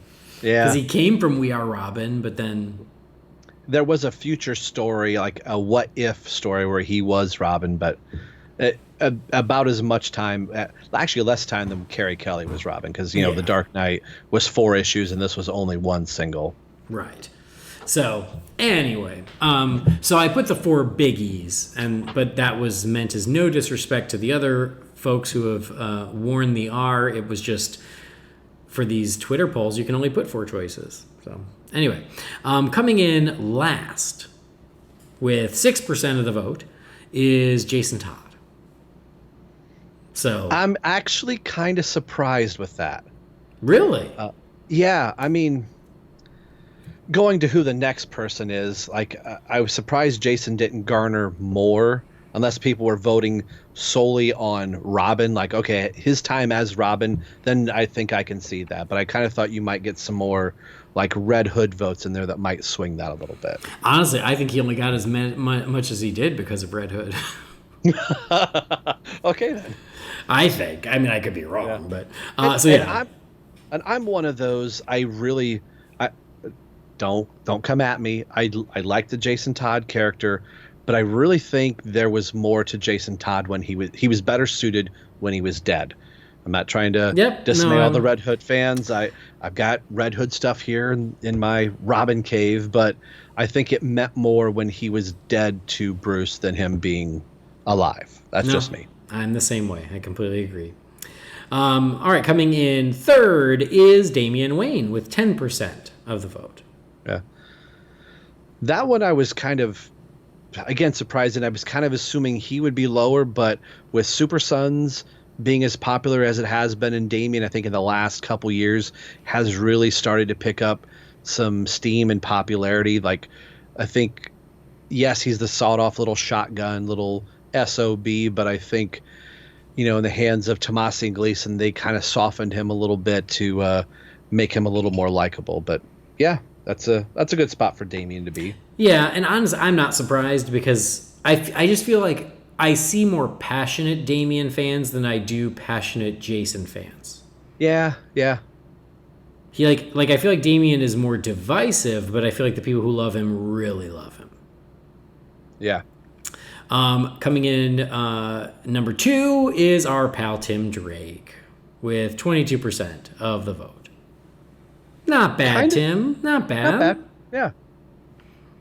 And so therefore, number 1 is the original Dick Grayson with 62%. So it's hard. Over 50%, folks. Yeah, it's hard to be mad at that. It's Dick Grayson. Right, You know? right. He's the first Robin. I can't be too mad that he walked away with the crown. So yeah, 62% Dick Grayson. But here's some of the things that some of our Bat family said about it. Eric Carter says Dick Grayson's my favorite Robin, and even though it's a Nightwing story, The New Order is my favorite Dick Grayson story and totally worth it if you've never read it. Good story. I don't know it, so really I just selfishly asked this so that way I have more reading recommendations. Nice. Ryan Lower says, I don't like Damian, but Morrison's Batman and Robin run with Dick as Batman is fantastic. He wrote those two well, and how they adjusted to each other. It plays as a big story given its length. Jay Yaws says, Tim is the best Robin for Bruce, but Damian is a great Robin for Dick. Yep. Rashid Hatter says, Tim is the quintessential Robin. He's an amazing detective, and he emulates everything that Batman is striving to teach. All right. Trekopedia, I guess that's Brendan Casoli. It says, Tim was mine because he was around the same age as me. Our pal Jamie Drewley, he says, of these, I like Tim Drake the most, but any answer other than Jason Todd works for me. And he says, but the real answer is Carrie Kelly, which I expected from Jamie. Not surprised. Yeah, not at all. Justin Kowalski recommends Batman 465. That is a great issue. Perfect. I almost suggested that for this. That is Tim's first night out after coming back from the Robin miniseries and his first night on the street without Batman. Oh, I probably have that one because it sounds familiar. It's the classic Norm Brayfogle cover where it's where they're lit in the spotlight. Yeah. Mm-hmm. Yep. Best cover. Yeah, I do remember that one. That's a great one. Yeah. Craig Harlow, he goes as Robin's Nest on Twitter. He says, Batman Chronicles The Gauntlet. Drew, Liquid Bane on Twitter, says, I'm in the minority, but I've always loved Jason Todd. When I was younger, I always rooted for the villains or bad guys, and the early volumes of Red Hood and the Outlaws from Rebirth are fantastic and a tremendous read. Chris Mayer says, I voted for Dick Grayson, but I'd like to split it with Tim. I don't know any Robin stories, but I like those two equally. Again, I get it. Dick Grayson and Tim Drake, they're both the best. Tim Rooney says, I relate to Tim Drake because he'll spread himself thin for others. Then he'll go the extra mile to make sure everyone is okay, even at the expense of his own life. I feel like I do that sometimes. Plus, he has the coolest first name. Robin 2, The Joker's Wild, is amazing. So there you go. Jay Yaw says, Tim Drake is the best because he proved to Batman himself why Robin is needed. For a great story, check out Robin number 46, a tragic one and done where Robin tries to save a gang member from drowning and comes to the realization that good intentions don't always pay off. Another good one. Nice. That's awesome. Anthony Krigbaum says, Tim Drake's always been my favorite Robin. Having been born in 1982, he really was the Robin that I grew up with. Josh Green says, Tim Drake, and it's not even close. I mean, I liked that one. We agree, Josh, but Men Are Still Good. I don't know if he's got a name. Nope, that's just his name. It says, Dick Grayson, the standard against which all others are measured. It took me a long time to get over Didio floating the idea of killing him off in Infinite Crisis. Good point. I agree. CJ Higgins says, Carrie Kelly has got moves as good as any Robin. Mark Bickford says, I'm going outside the box and saying Stephanie Brown. All right, Mark. Some love for Stephanie. Yeah, that's nice. Gabe Nakamura says, I was going to vote for Dick Grayson, but when I thought about that time, Tim Drake had to tie Bruce up for being reckless. All right.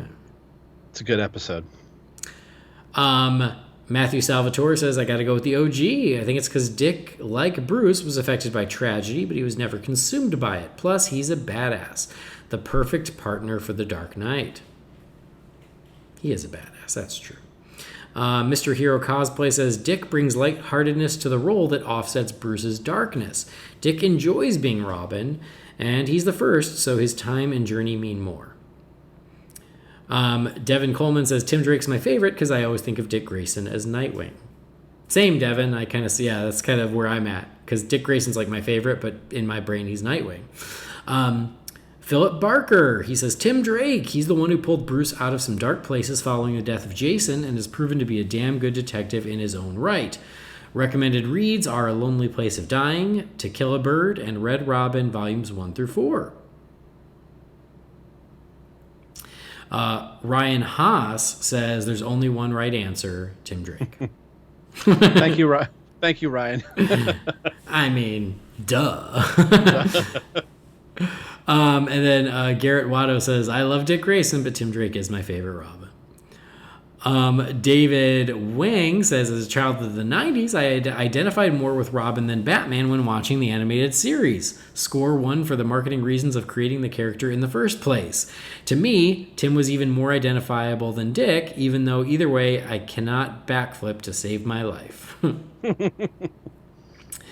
BJ Shea says, The Gauntlet about Dick's first night as Robin. It's a great story. Yeah.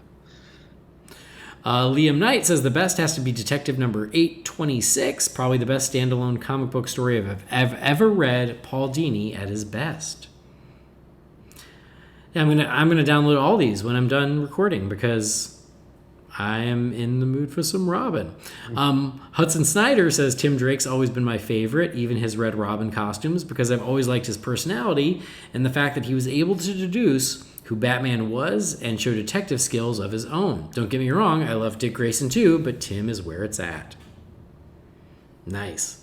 Ryan May says he just has some recommendations. He says A Lonely Place of Dying, Batman and Robin Eternal, Nightwing Year 1, and Titans Season 1, Episode 6, Jason Todd.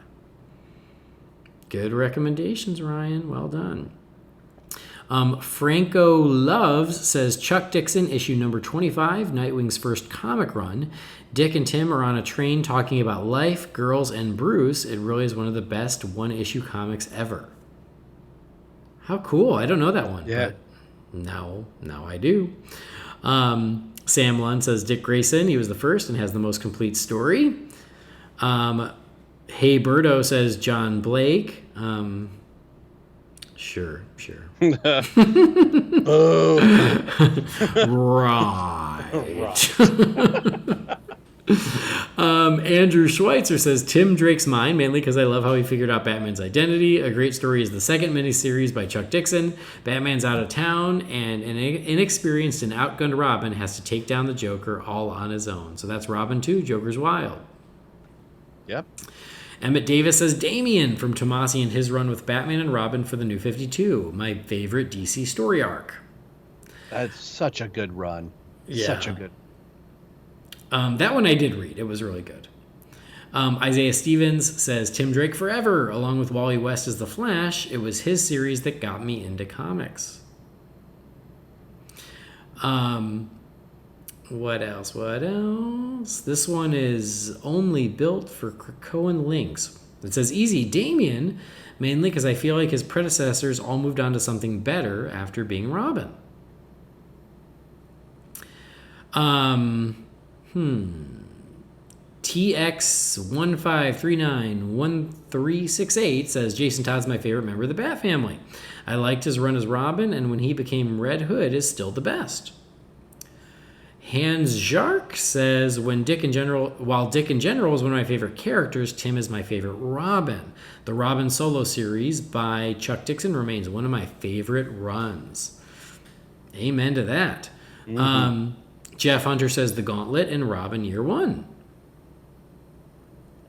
Istvan Toth Kirale says, I voted Tim Drake, but some favorite Robin stories are Chuck Dixon's run on Robin, James Tynion IV's run on Detective, and Batman and Robin Eternal. Robbie Tiles says, the first Robin I was ever introduced to cut my bat teeth watching reruns of the 60s show here in the UK, and Dick Grayson was the only Robin until I got into comics as I got older. Pretty Mallet Comics says Tim Drake figured out who Batman was on his own. He's a genius and a worthy partner of the world's greatest detective.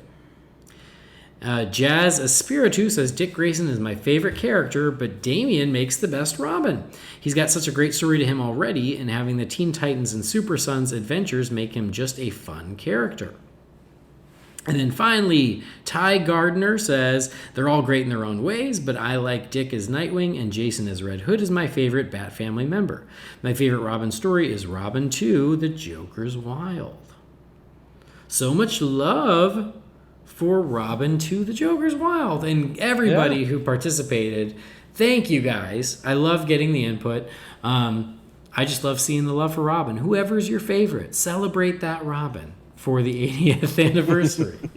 But no, thank you to everybody who did participate. I appreciate it. That was just on Twitter, so if you don't follow me on Twitter, you don't get to take part in stuff like that. So make sure you do give a follow, and that way you can, when I throw stuff like out there, you can have your voice heard. So thank you to everybody who did that.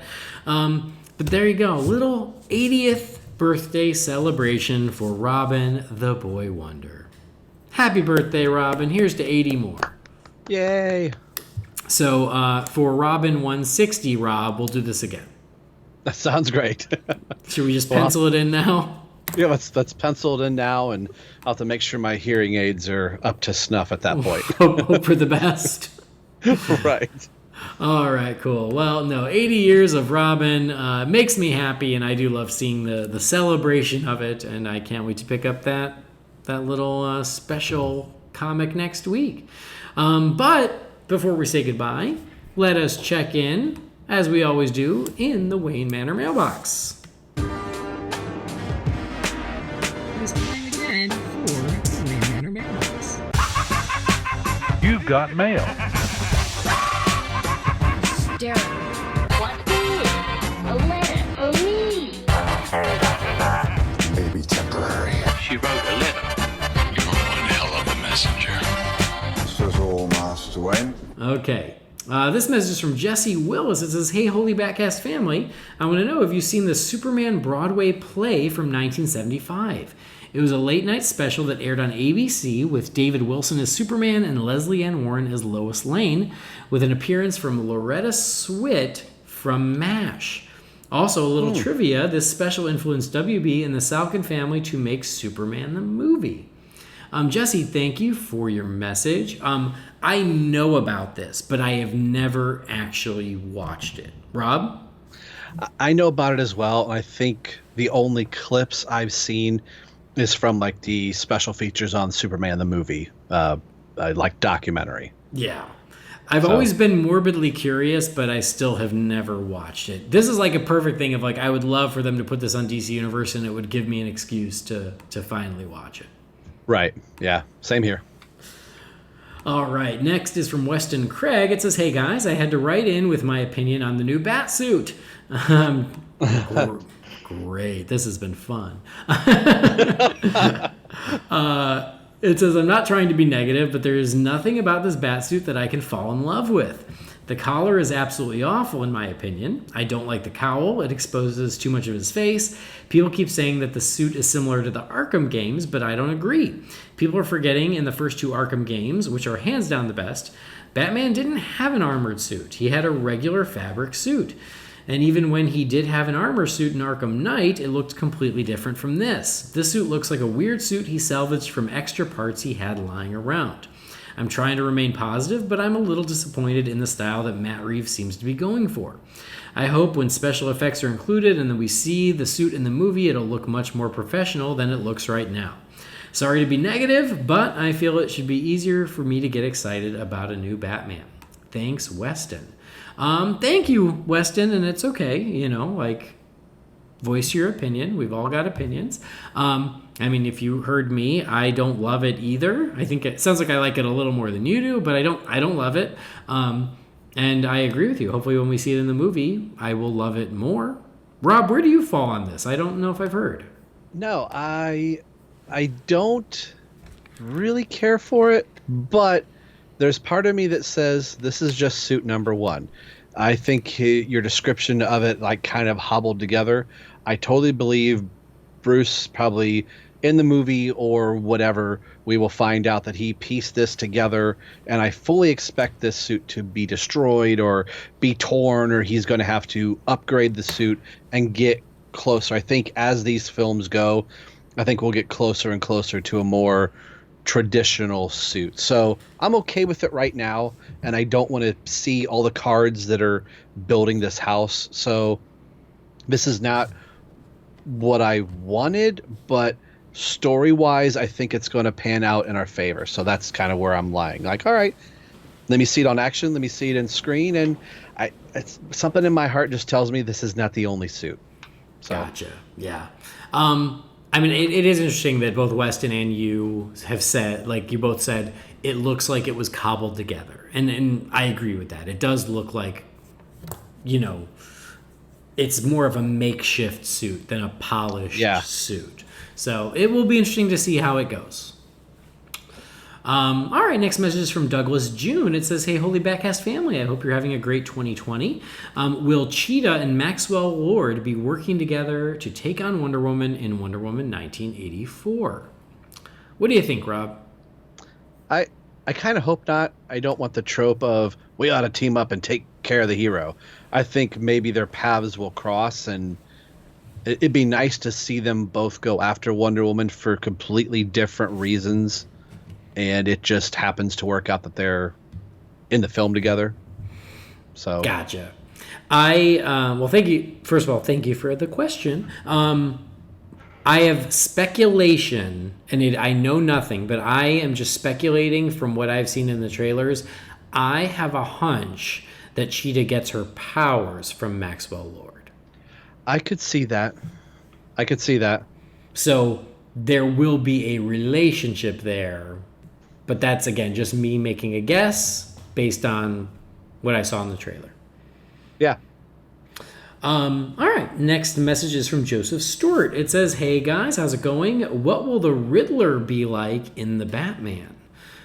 Joseph, thanks for the question. What do you think, Rob? What do you think the Riddler is going to be like? I would assume that he's probably not going to be the fully formed Riddler. And I'm only using this as a reference, so don't come at me, Andy. But I'm thinking more of like Batman Forever, seeing, as far as the Riddler, the closest we've seen him on film is those early steps. I wouldn't assume he is the entire mastermind. It would be cool if the Riddler, I don't know if this is going to be a trilogy or how many films, but if he was the overall archetype villain through the whole narrative thing, and the third one's like, fully formed Riddler. But I think we'll see like the infancy of the Riddler be sprinkled through, and maybe by the end of the film he has the bowler hat and the cane and he's full Riddler. So I think it's just going to be this C plot in the film that will eventually lead to an A plot down the road. Interesting. Like, I'm kind of expecting him to be the big bad. See, and I didn't know if they were going to play the Penguin that way, with it being Colin Farrell being the bigger name, I guess, in my small mind. No, I mean that makes sense. Like from a casting perspective, it would make sense that yes, like Colin Farrell's the bigger star.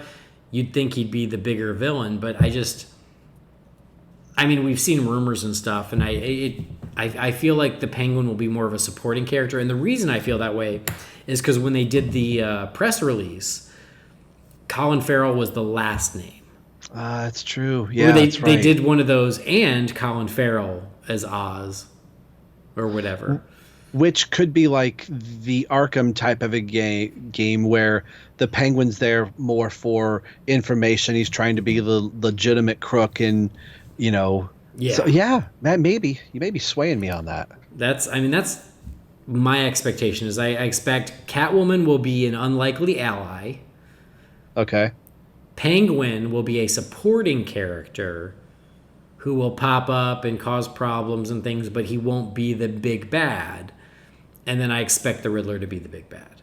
But I think you're right. I mean, judging on what we've seen so far with the bat suit and the bike and the car, I feel like he's not going to be wearing a suit covered in question marks. I think he's going to be wearing a black shirt and a green vest and a hat, but I don't think he's going to be like, I'm not expecting a full-on Riddler look from the comics anymore.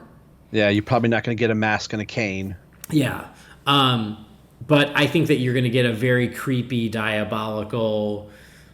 I mean, people have made this comparison, but I can't think of a better one right now. But like a Jigsaw, you know, like I that's more what I'm expecting. Like really scary, which is cool. Like I'm into that.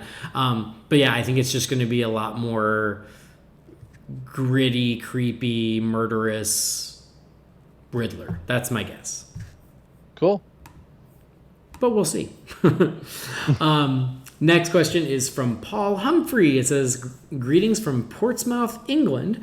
I thought I'd give this email a lark a go as I listen to your podcast, and I often answer the listener questions with you. A couple of shows ago, someone asked, other than the Joker, who is Batman's biggest nemesis? I was shouting alone in my car when no one mentioned the King of Santa Prisca, Bane. Last episode, underused villains were mentioned. I think an Arkham Knight style Professor Pig could be good. I hope Riddler is done in the New 52 style, almost like Jigsaw from the Saw series. See, Wow. This is what I said. Yeah. Anyway, here's my question. To me, the hottest Batman universe woman has always been Catwoman. Zoe Kravitz is in my top 5, so when this casting was announced, imagine my excitement. In your opinion, who is the hottest female in the Batverse, and who would your dream casting be for the role? Keep up the good work. Please let me know if my question is going to feature. Well, it is. We're going to answer it, Paul. Thanks for the message, Paul, and thanks for finally writing in after listening. So Paul would put Bane number 2 behind the Joker. I like Bane, but I wouldn't put him in number 2. But no, we all have our preferences. Who would be your number 2?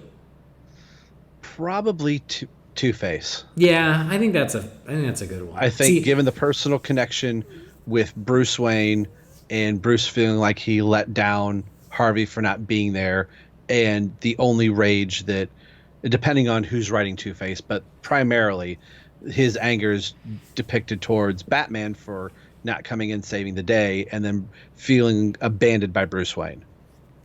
Yeah. Nope, I think that makes sense. And then the hottest Batman universe female and a dream casting for it.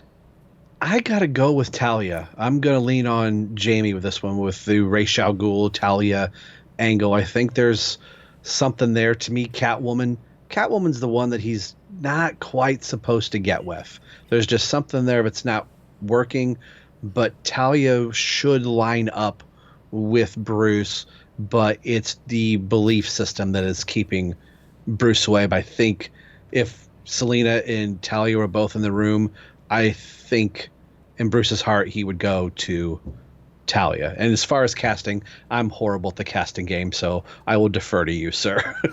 Okay. Well, first of all, I'll say that I already sort of got my wish when Anne Hathaway was Catwoman. I liked her as Catwoman because I love Anne Hathaway and I love Catwoman, and so when that happened, I was already like, oh, perfect, I'm good. This is wonderful. But if I was going to do it again, I would say Talia as well, but I would go with Kate Beckinsale. Oh, okay. Just because she's another one that I really like. Okay, I picked Kate Beckinsale as well. Great. All right, Paul, thanks for the message.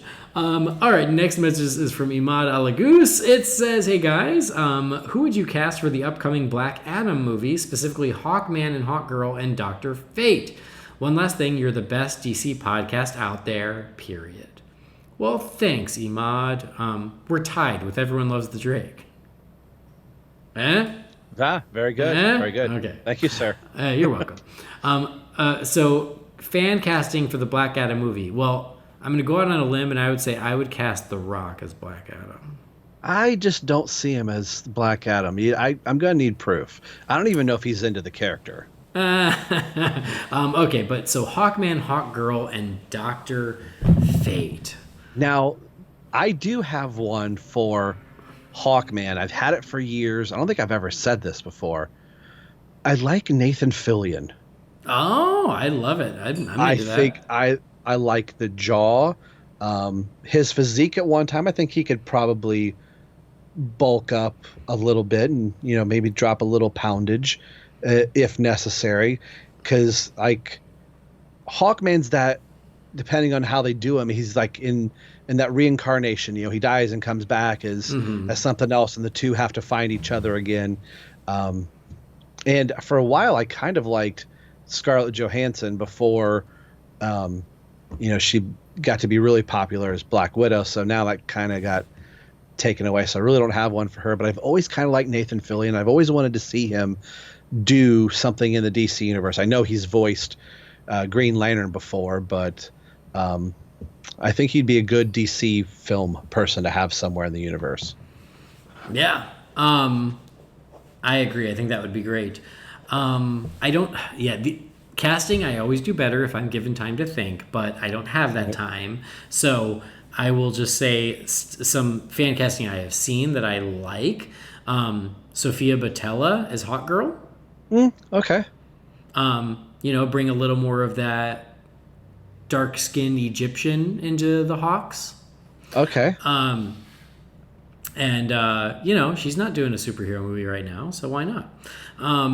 And then for Dr. Fate, Oded Fair, who was most famously in like The Mummy and The Mummy Returns. So I guess I'm just thinking Egyptian. Maybe that's just maybe my brain has just gone to mummies. I don't know. I just realized they were both in mummy movies. So then Brendan Fraser is Hawkman, I guess? I don't know. Yeah, there you go. And Rachel Weisz is Black Adam. Yeah, see, now that's more believable than The Rock. All right, what do we got here? This is from Matthew Putz. It says, "Hey guys, I'm a long-time listener and a first-time emailer." Oh, well, hello, Matthew. It says, "I found you guys via Sean Gerber many years ago, and I kept listening because of Andy's positivity. Even though we fully disagree on Batman Forever, it's my favorite out of the four." Yeah, see, Matthew, like you make me love you, then make me not love you. I'm already conflicted.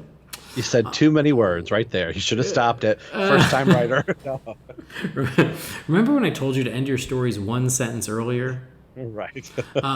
It says, "I've loved every episode since. Andy, I hope you get to go back to China soon, but I'm glad you have time with your family in the meantime. And keep Jamie doing his homework for the show. Brendan, I hope you get to stream DC Universe soon, but keep giving Andy crap in the meantime. Jamie, I have family in Chicago, so keep warm during those winter months and keep Brendan on his toes. I really love the weekly reviews of the TV shows. You guys need to do Batman 66. And the Wayne Manor mailbox is honestly the main reason I listen. A few questions. Which characters must be in a series for it to be considered definitive? Which versions that have already been made do you consider to be definitive?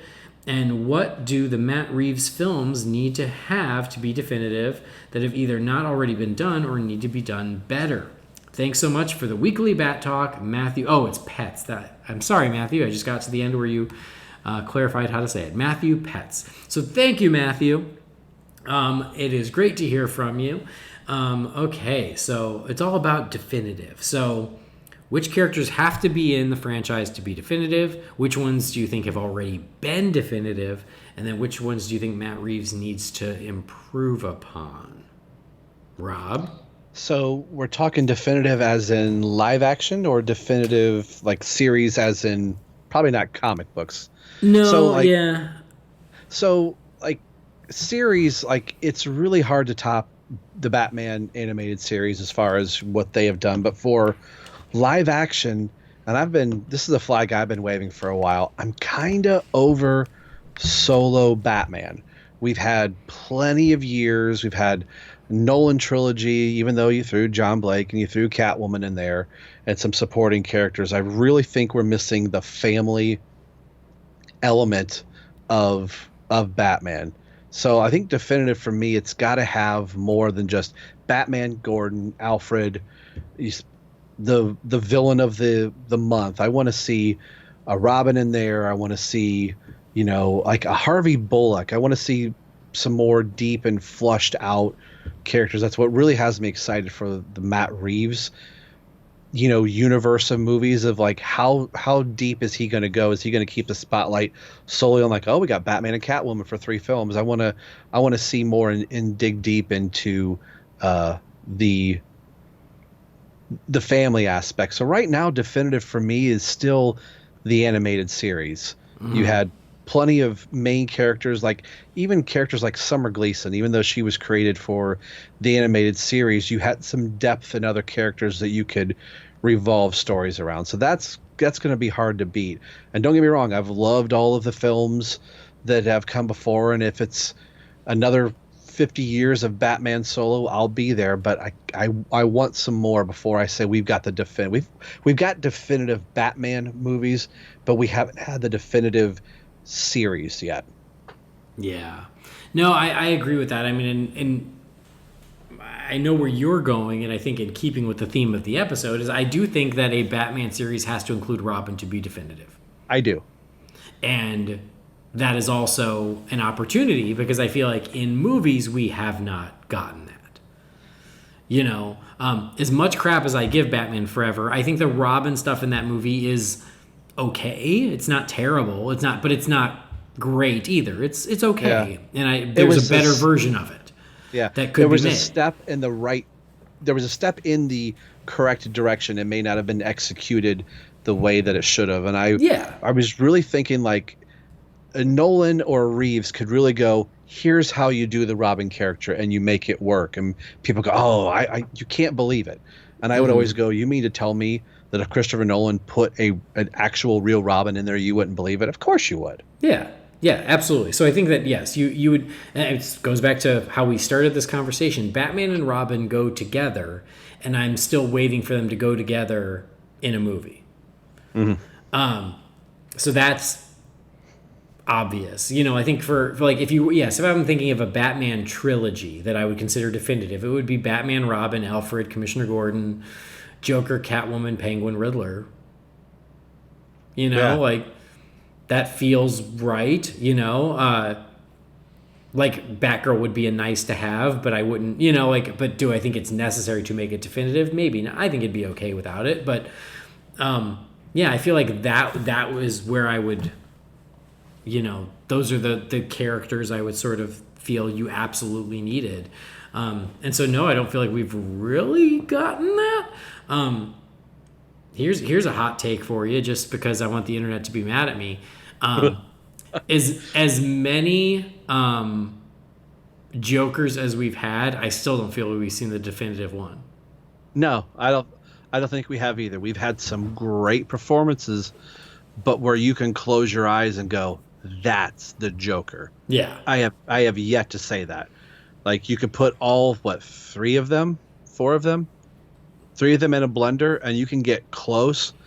But again, that's not diminishing what Heath Ledger has done and Joaquin Phoenix, and there are some things that Jared Leto did with the Joker, even Cesar Romero for that matter. Yeah. But I still don't think we've had that clown prince of crime. I mean, it's in the name. For sure. So no, I think there's always opportunity for that.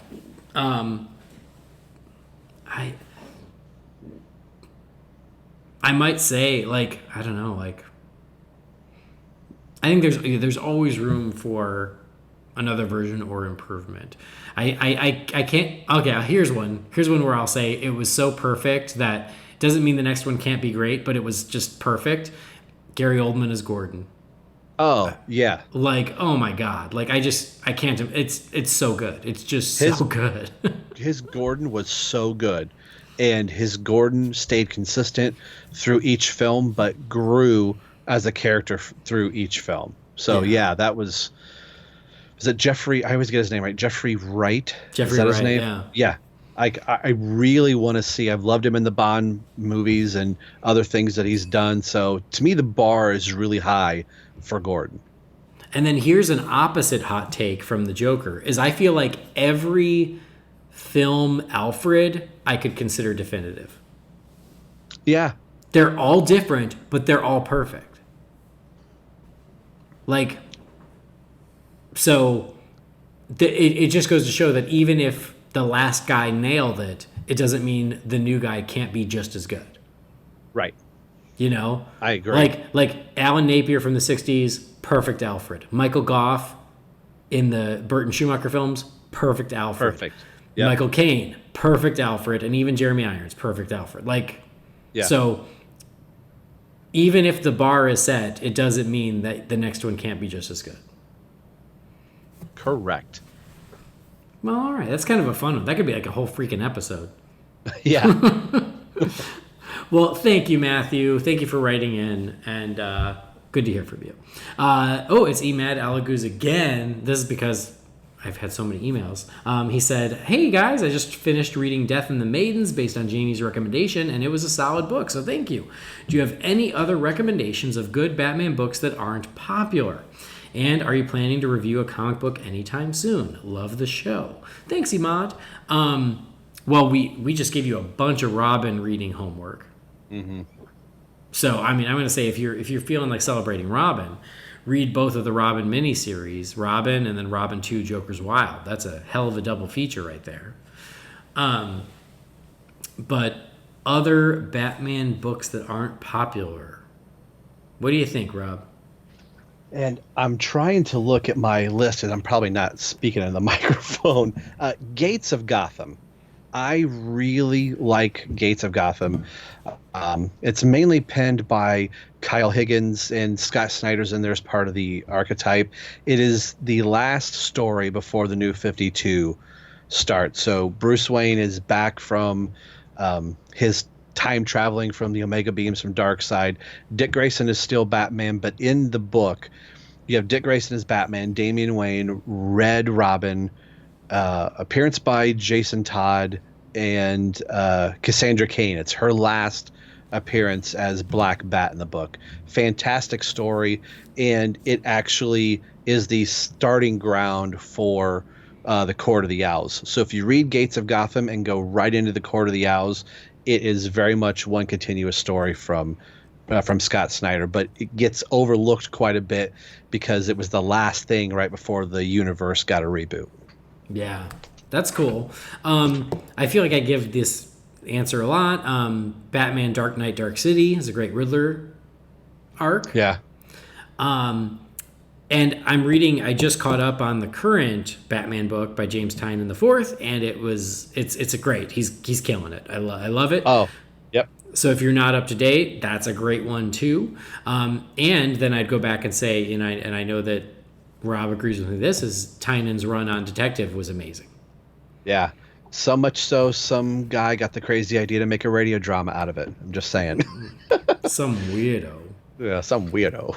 But also, yeah, A Lonely Place of Dying, and then A Lonely Place of Living. Yeah.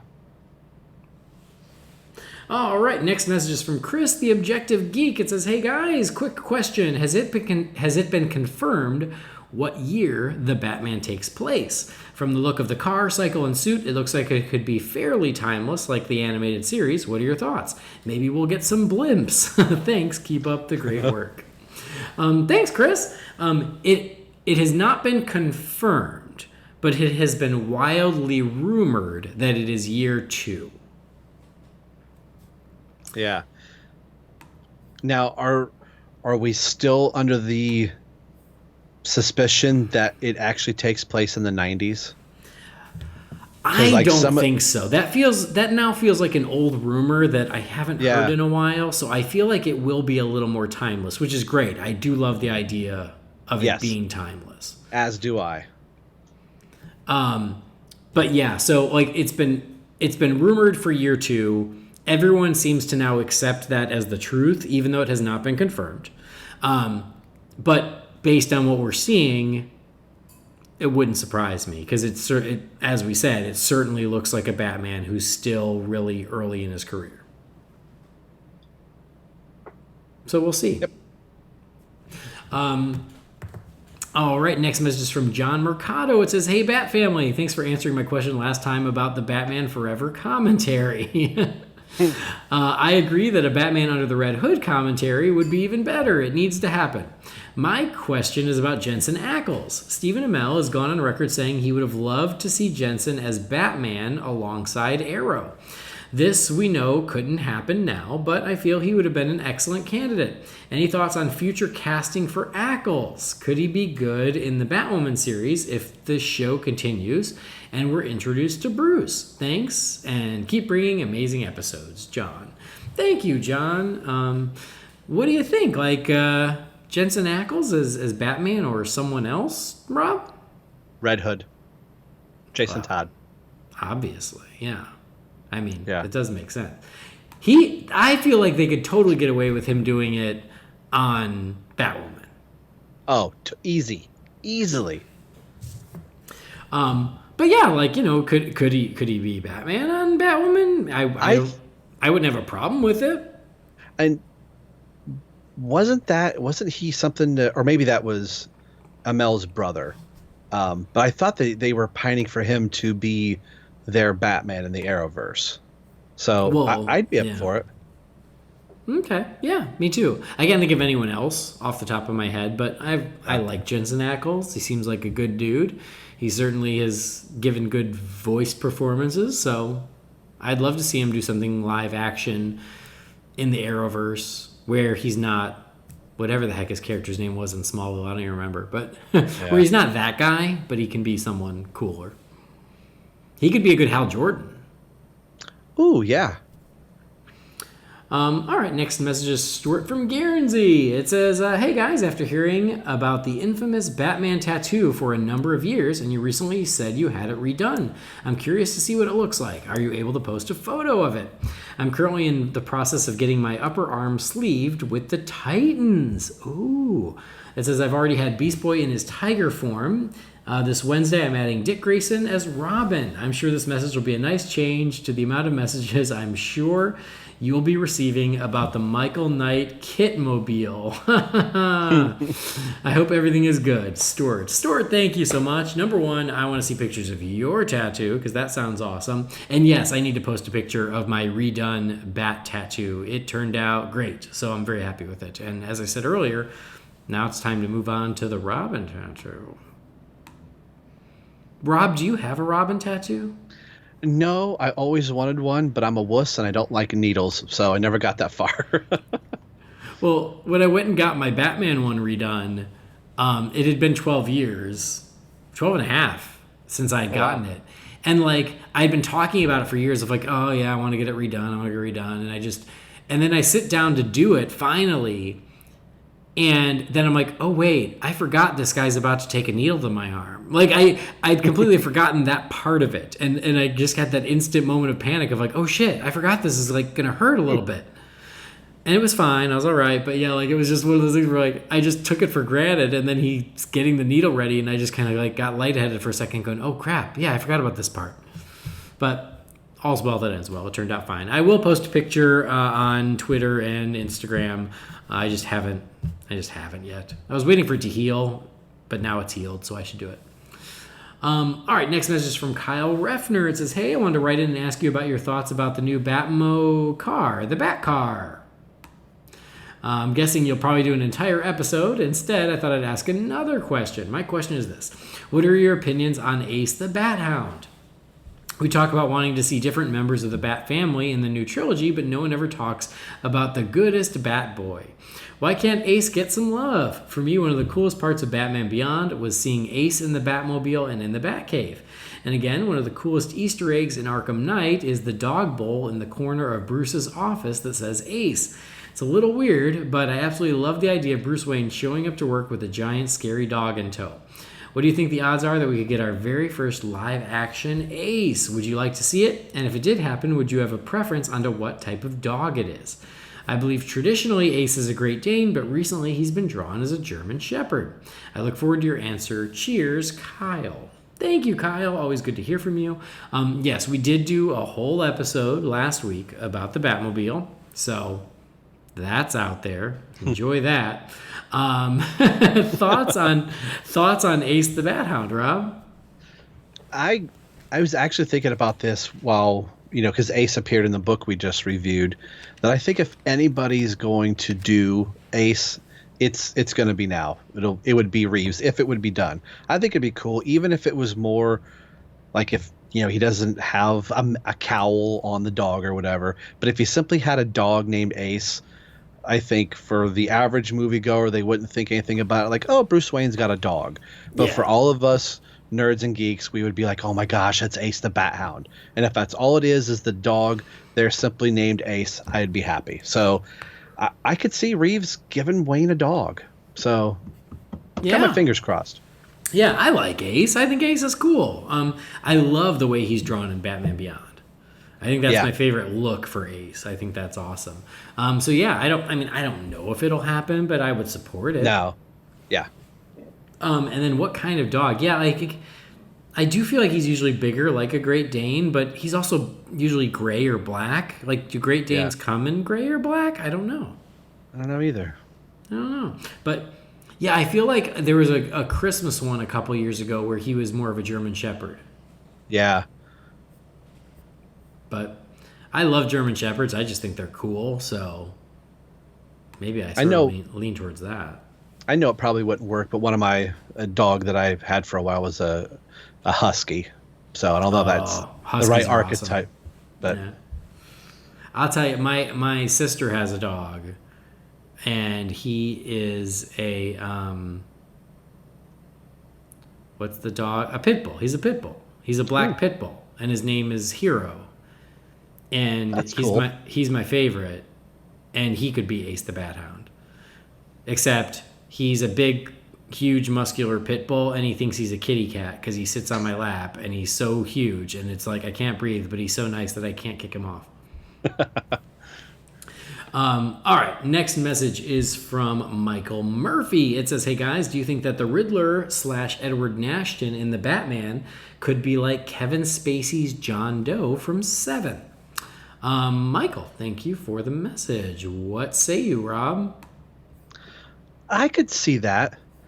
Having that kind of, I don't know if sadistic, maniacal is the right term I want to use, but that type of character, but them being riddles. Like, could you imagine having to find out what's inside the box and you got to decipher a riddle first before you can open it?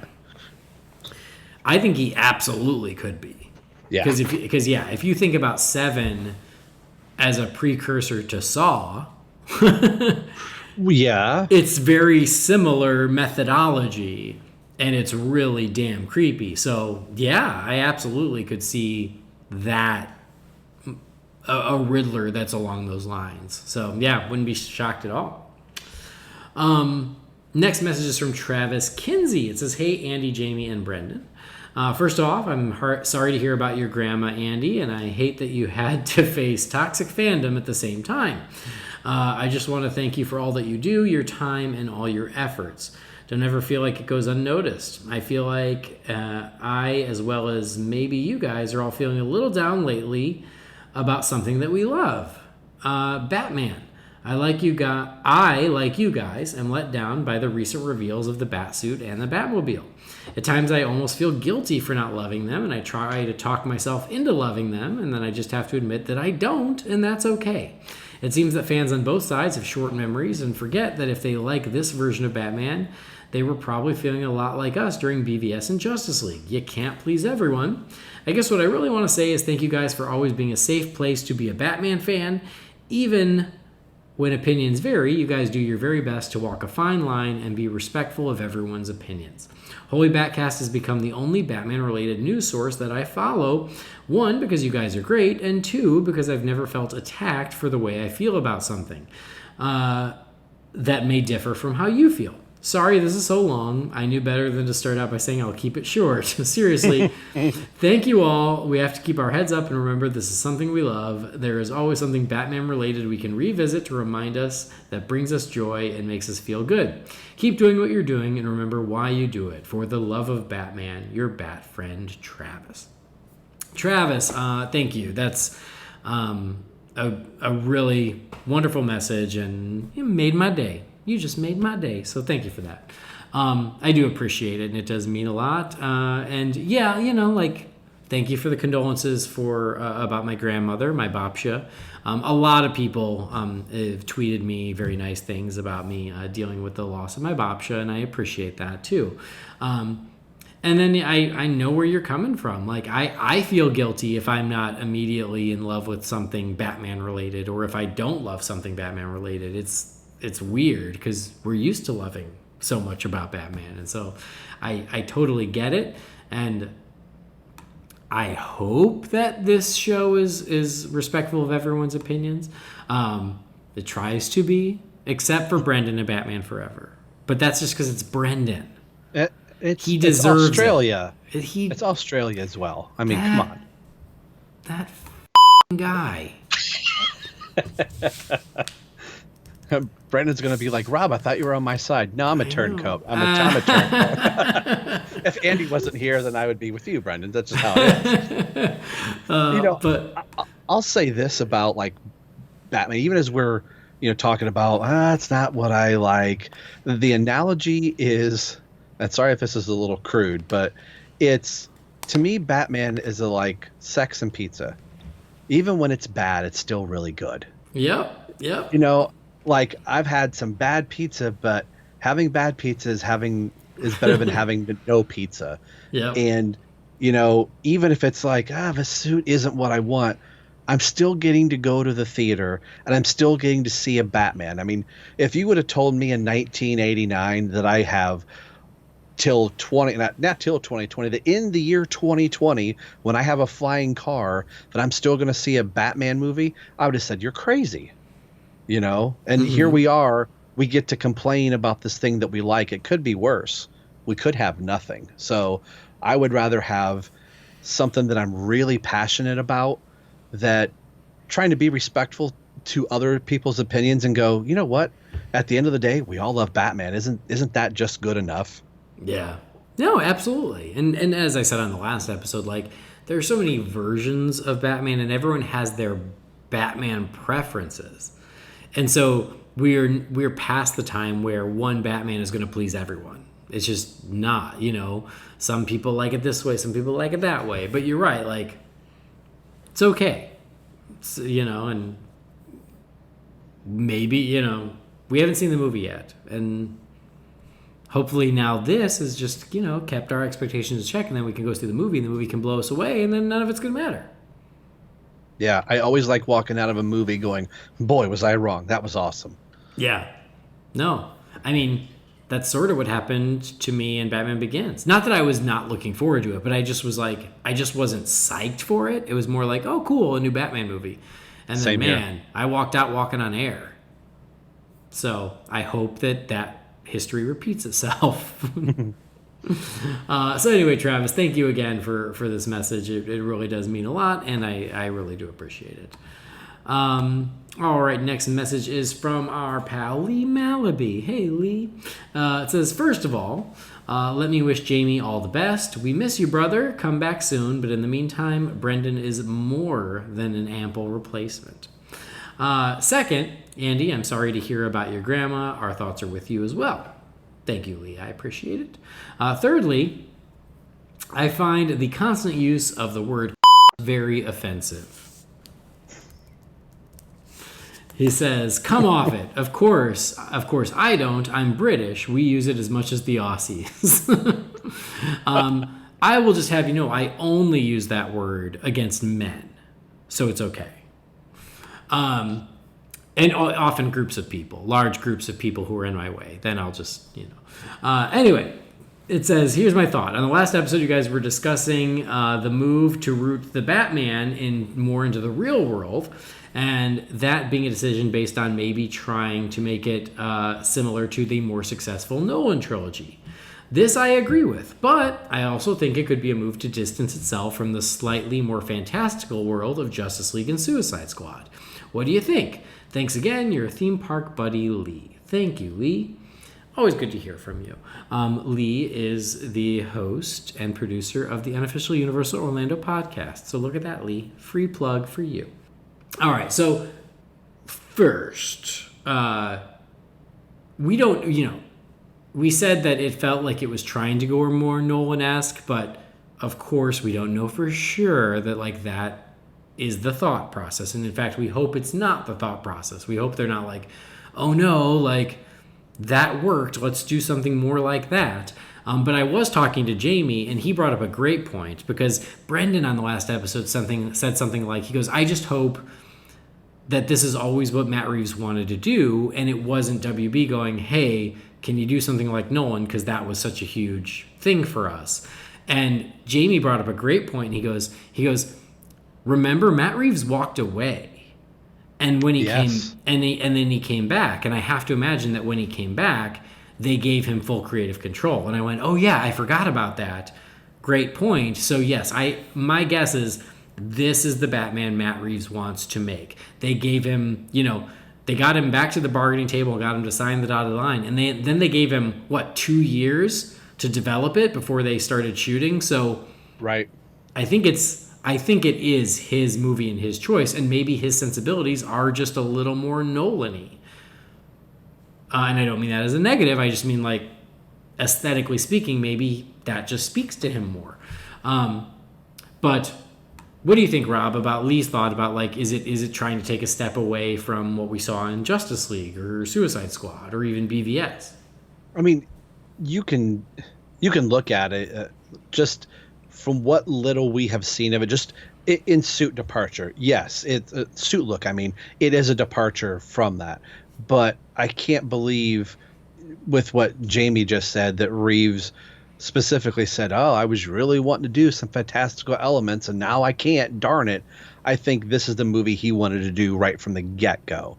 Mm-hmm. And it just happens to be leaning aesthetically this way. I mean, we haven't seen it yet. There could be some fantastical elements. I mean, this is the guy that made War of the Planet of the Apes. I mean,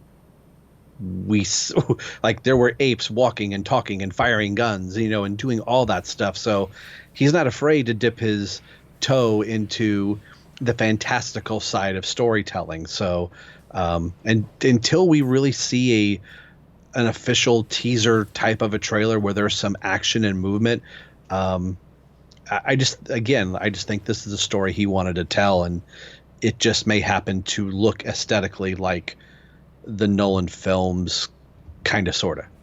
Right. No, I agree. So yeah, I think that, I don't think it's a conscious thing on Matt Reeves' part of like, oh, I don't want to do anything like Justice League or Suicide Squad. I think it was more just like, he's like, this is how I see Batman.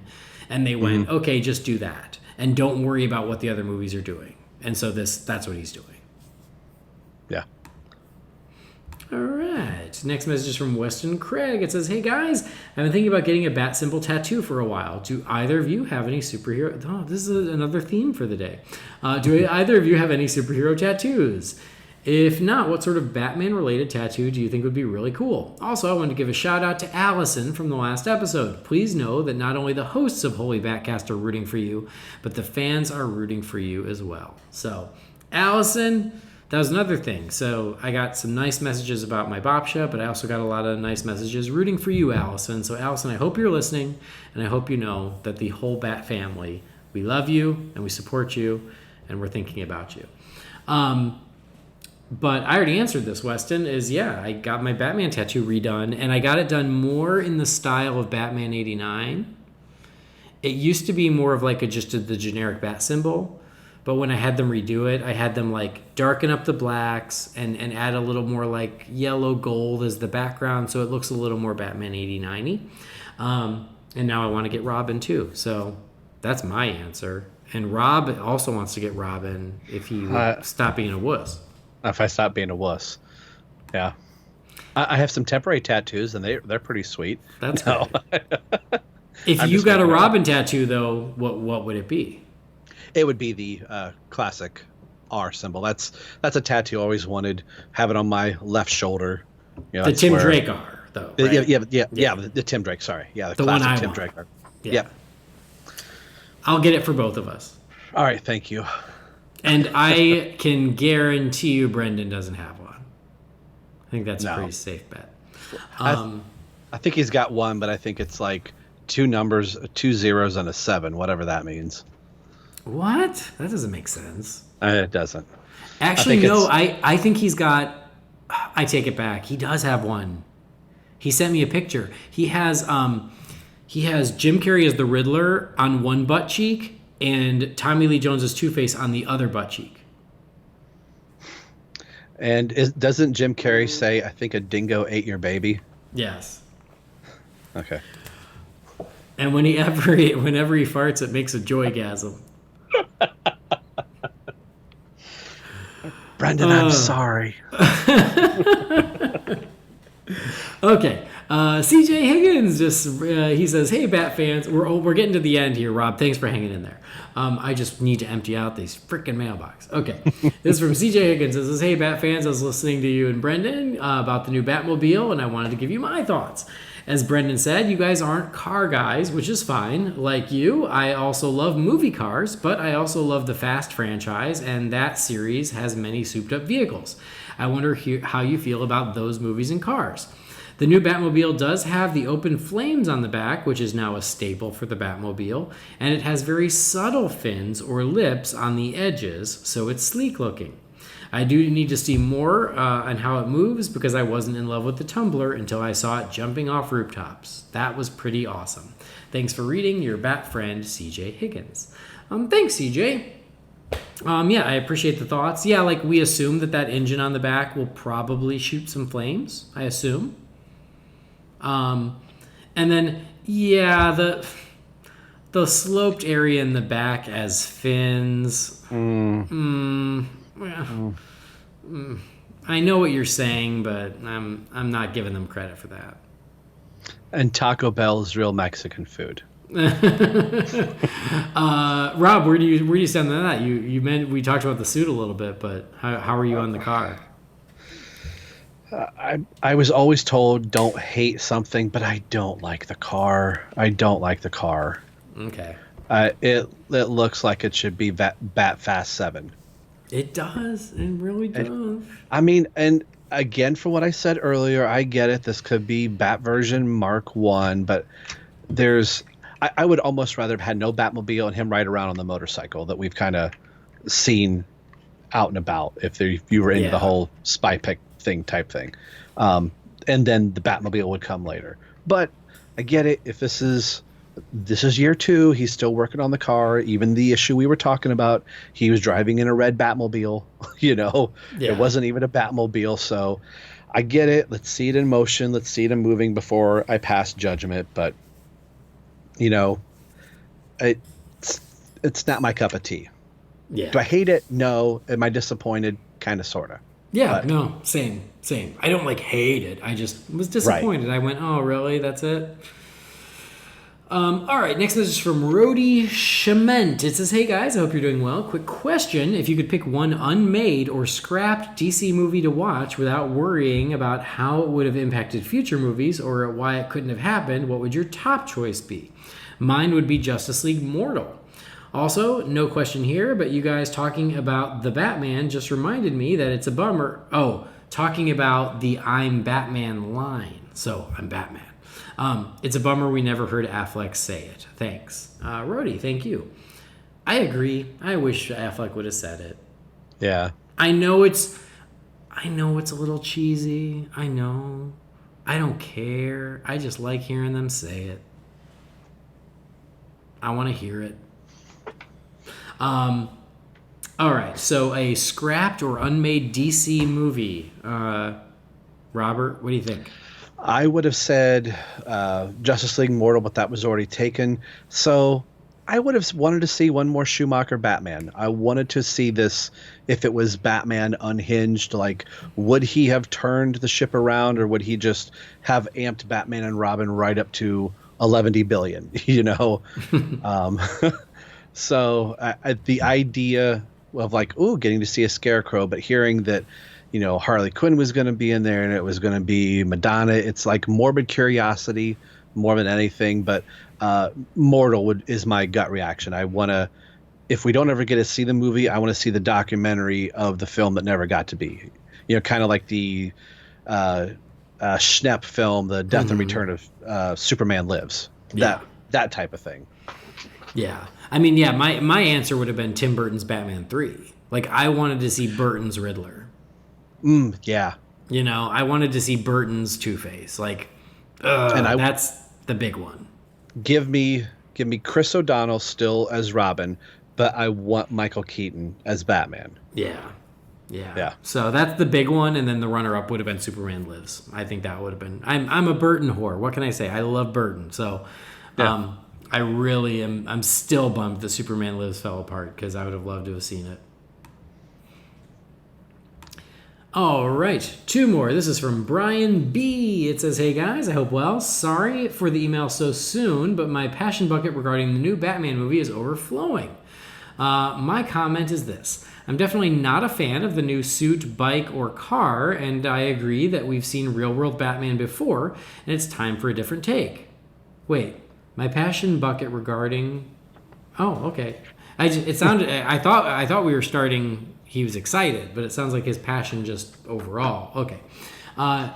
He says, it's time for a different take. While I'd rather have a great movie bad suit over a bad movie great suit like BVS, which blindsided me on how much I didn't like it. However, what gives me a sense of relief is in 2006, the James Bond producers cut the character to the bare bones, and while I was skeptical, Casino Royale ended up being a great movie. And as the Craig films continued, more and more of the gadgets and old Bond formula were introduced. Do you think this will be the case, or do you think it will continue to be super grounded? In one of the past pods, one of your listeners complained about DC Universe. I'm definitely in his camp, and outside of Young Justice, I feel it wasn't a great investment. I feel it will soon be eaten up by HBO Max. However, if they wanted to give it a boost, do you think reviving Batman the Animated Series would give it a shot in the arm? Personally, I think it would, but maybe it's best to just remember the good times instead of a potential not as good version that might come. Thoughts?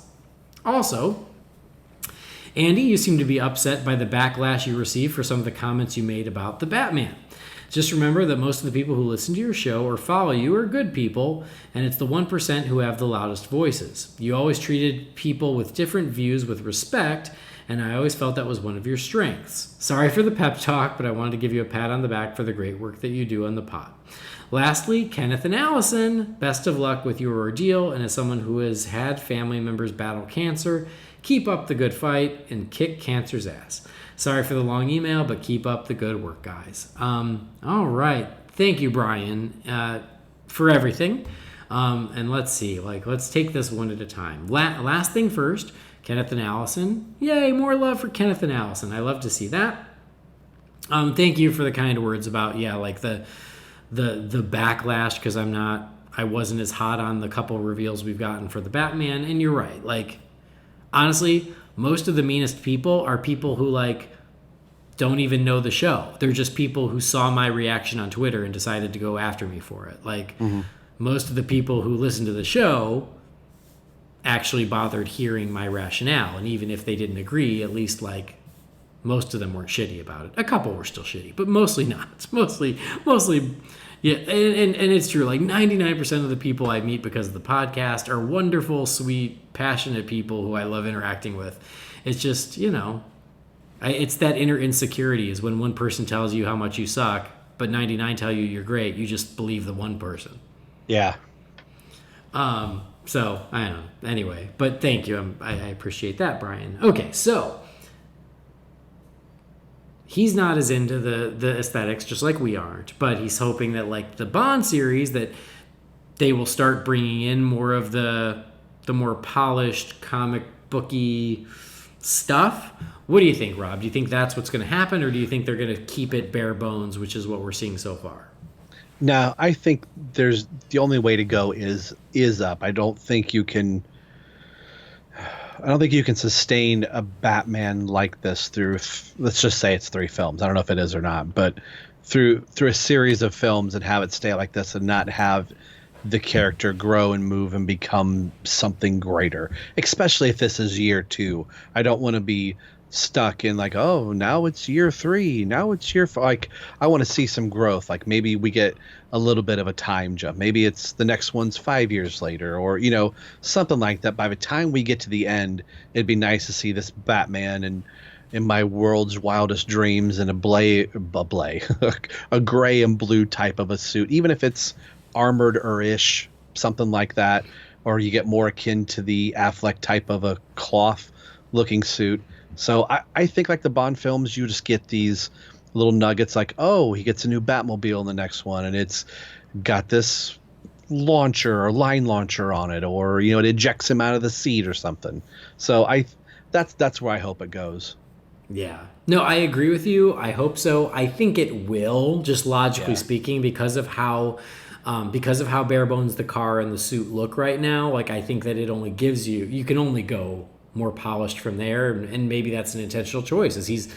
Maybe Matt Reeves is like, no, I want to start him here because then we're gonna have a lot of fun pushing him forward and allowing him to get all that stuff. So I think that is the most likely scenario, and that's what I really hope is the case.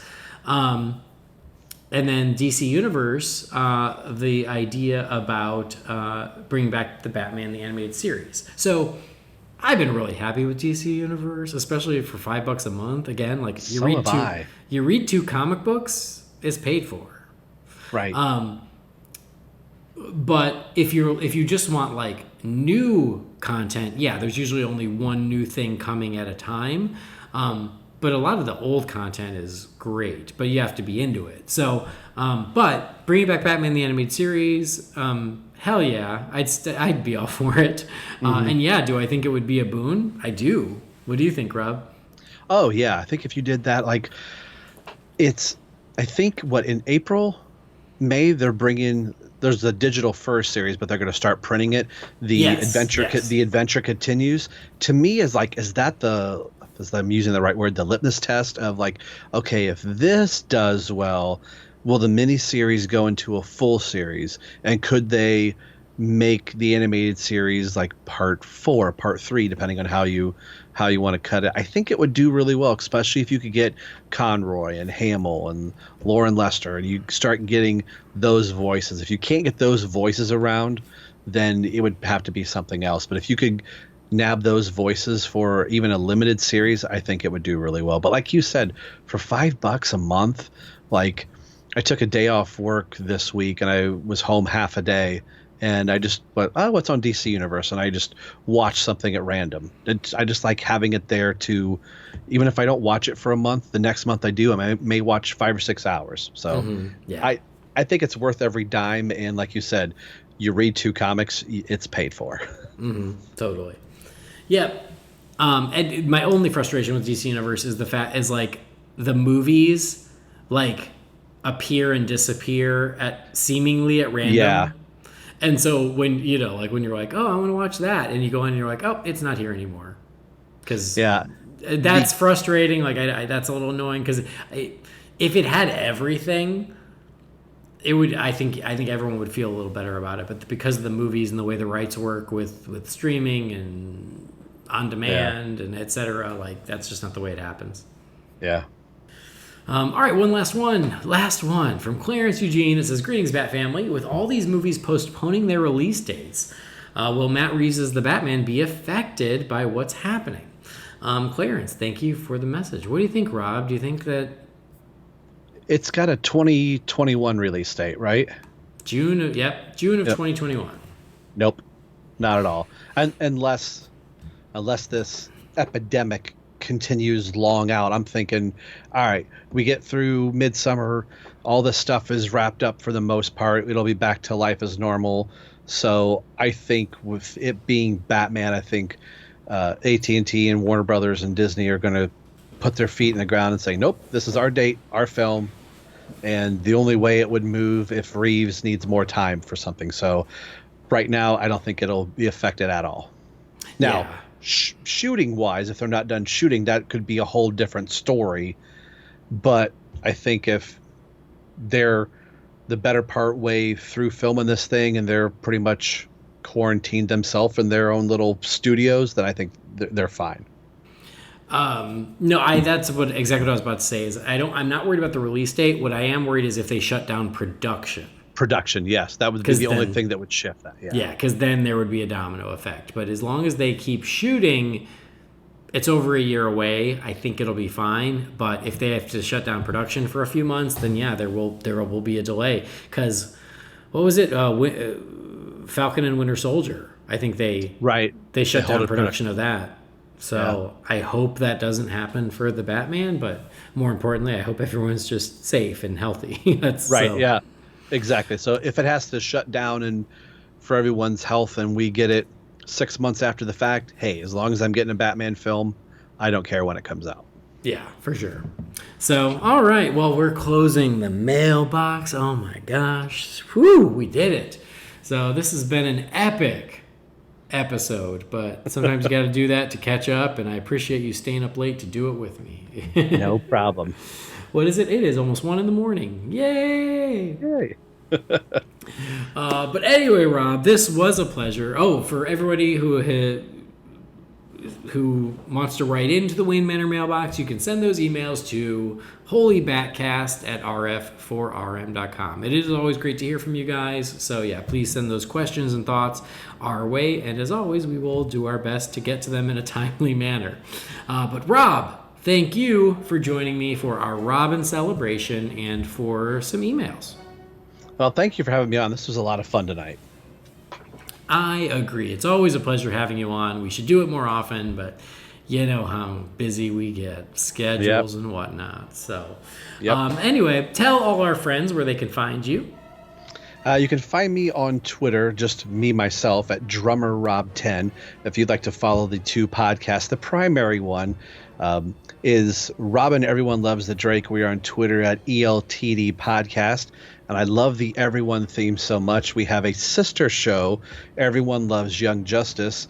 So we're following Tim Drake in the Everyone Loves the Drake. And now we're looking at Tim in the confines of a team in the Young Justice. We're looking at the classic 1998 Young Justice and also the Brian Michael Bendis, which has some rocky road, but we also get a dovetail into the Young Justice animated cartoon and comic book universe. So between those two sites, you can get all your Tim Drake Robin goodness from. Excellent. Yes, I love it. So awesome. Go check out Rob's stuff. Another great podcast voice out there for people who like the Batman world. But that will do it for this episode. Thank you guys for joining us for our celebration of Robin. It's been awesome. Thank you for downloading the show. Please do subscribe to the show so you never miss an episode. Please rate and review us on iTunes. And excuse me, as Michael Keaton's Batman says, I want you to tell all your friends about me. Visit holybatcast.com and like our Holy BatCast page on Facebook. Follow us on Twitter and on Instagram, Holy BatCast. Again, if you've got a message for the Wayne Manor mailbox, that email address is holybatcast at rf4rm.com. So that will do it. On behalf of Rob, I've been Andy. This has been Holy BatCast. We will see you next time. Same Robin time. Same Robin channel. Yeah.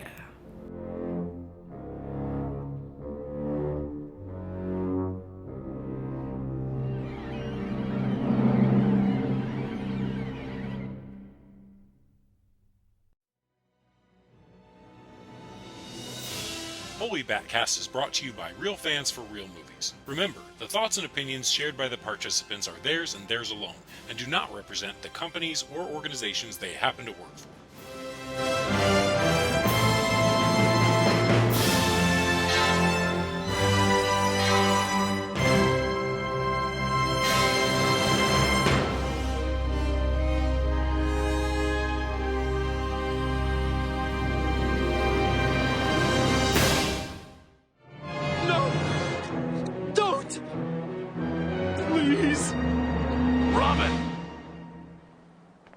Enough.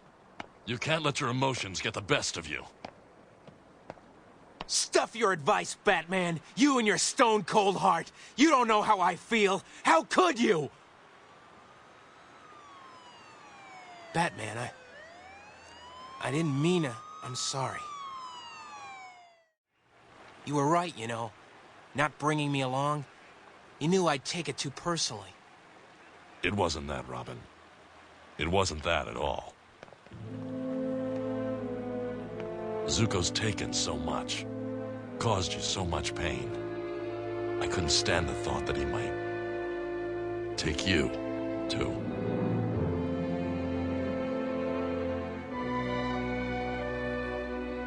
Come on, partner. It's been a long night.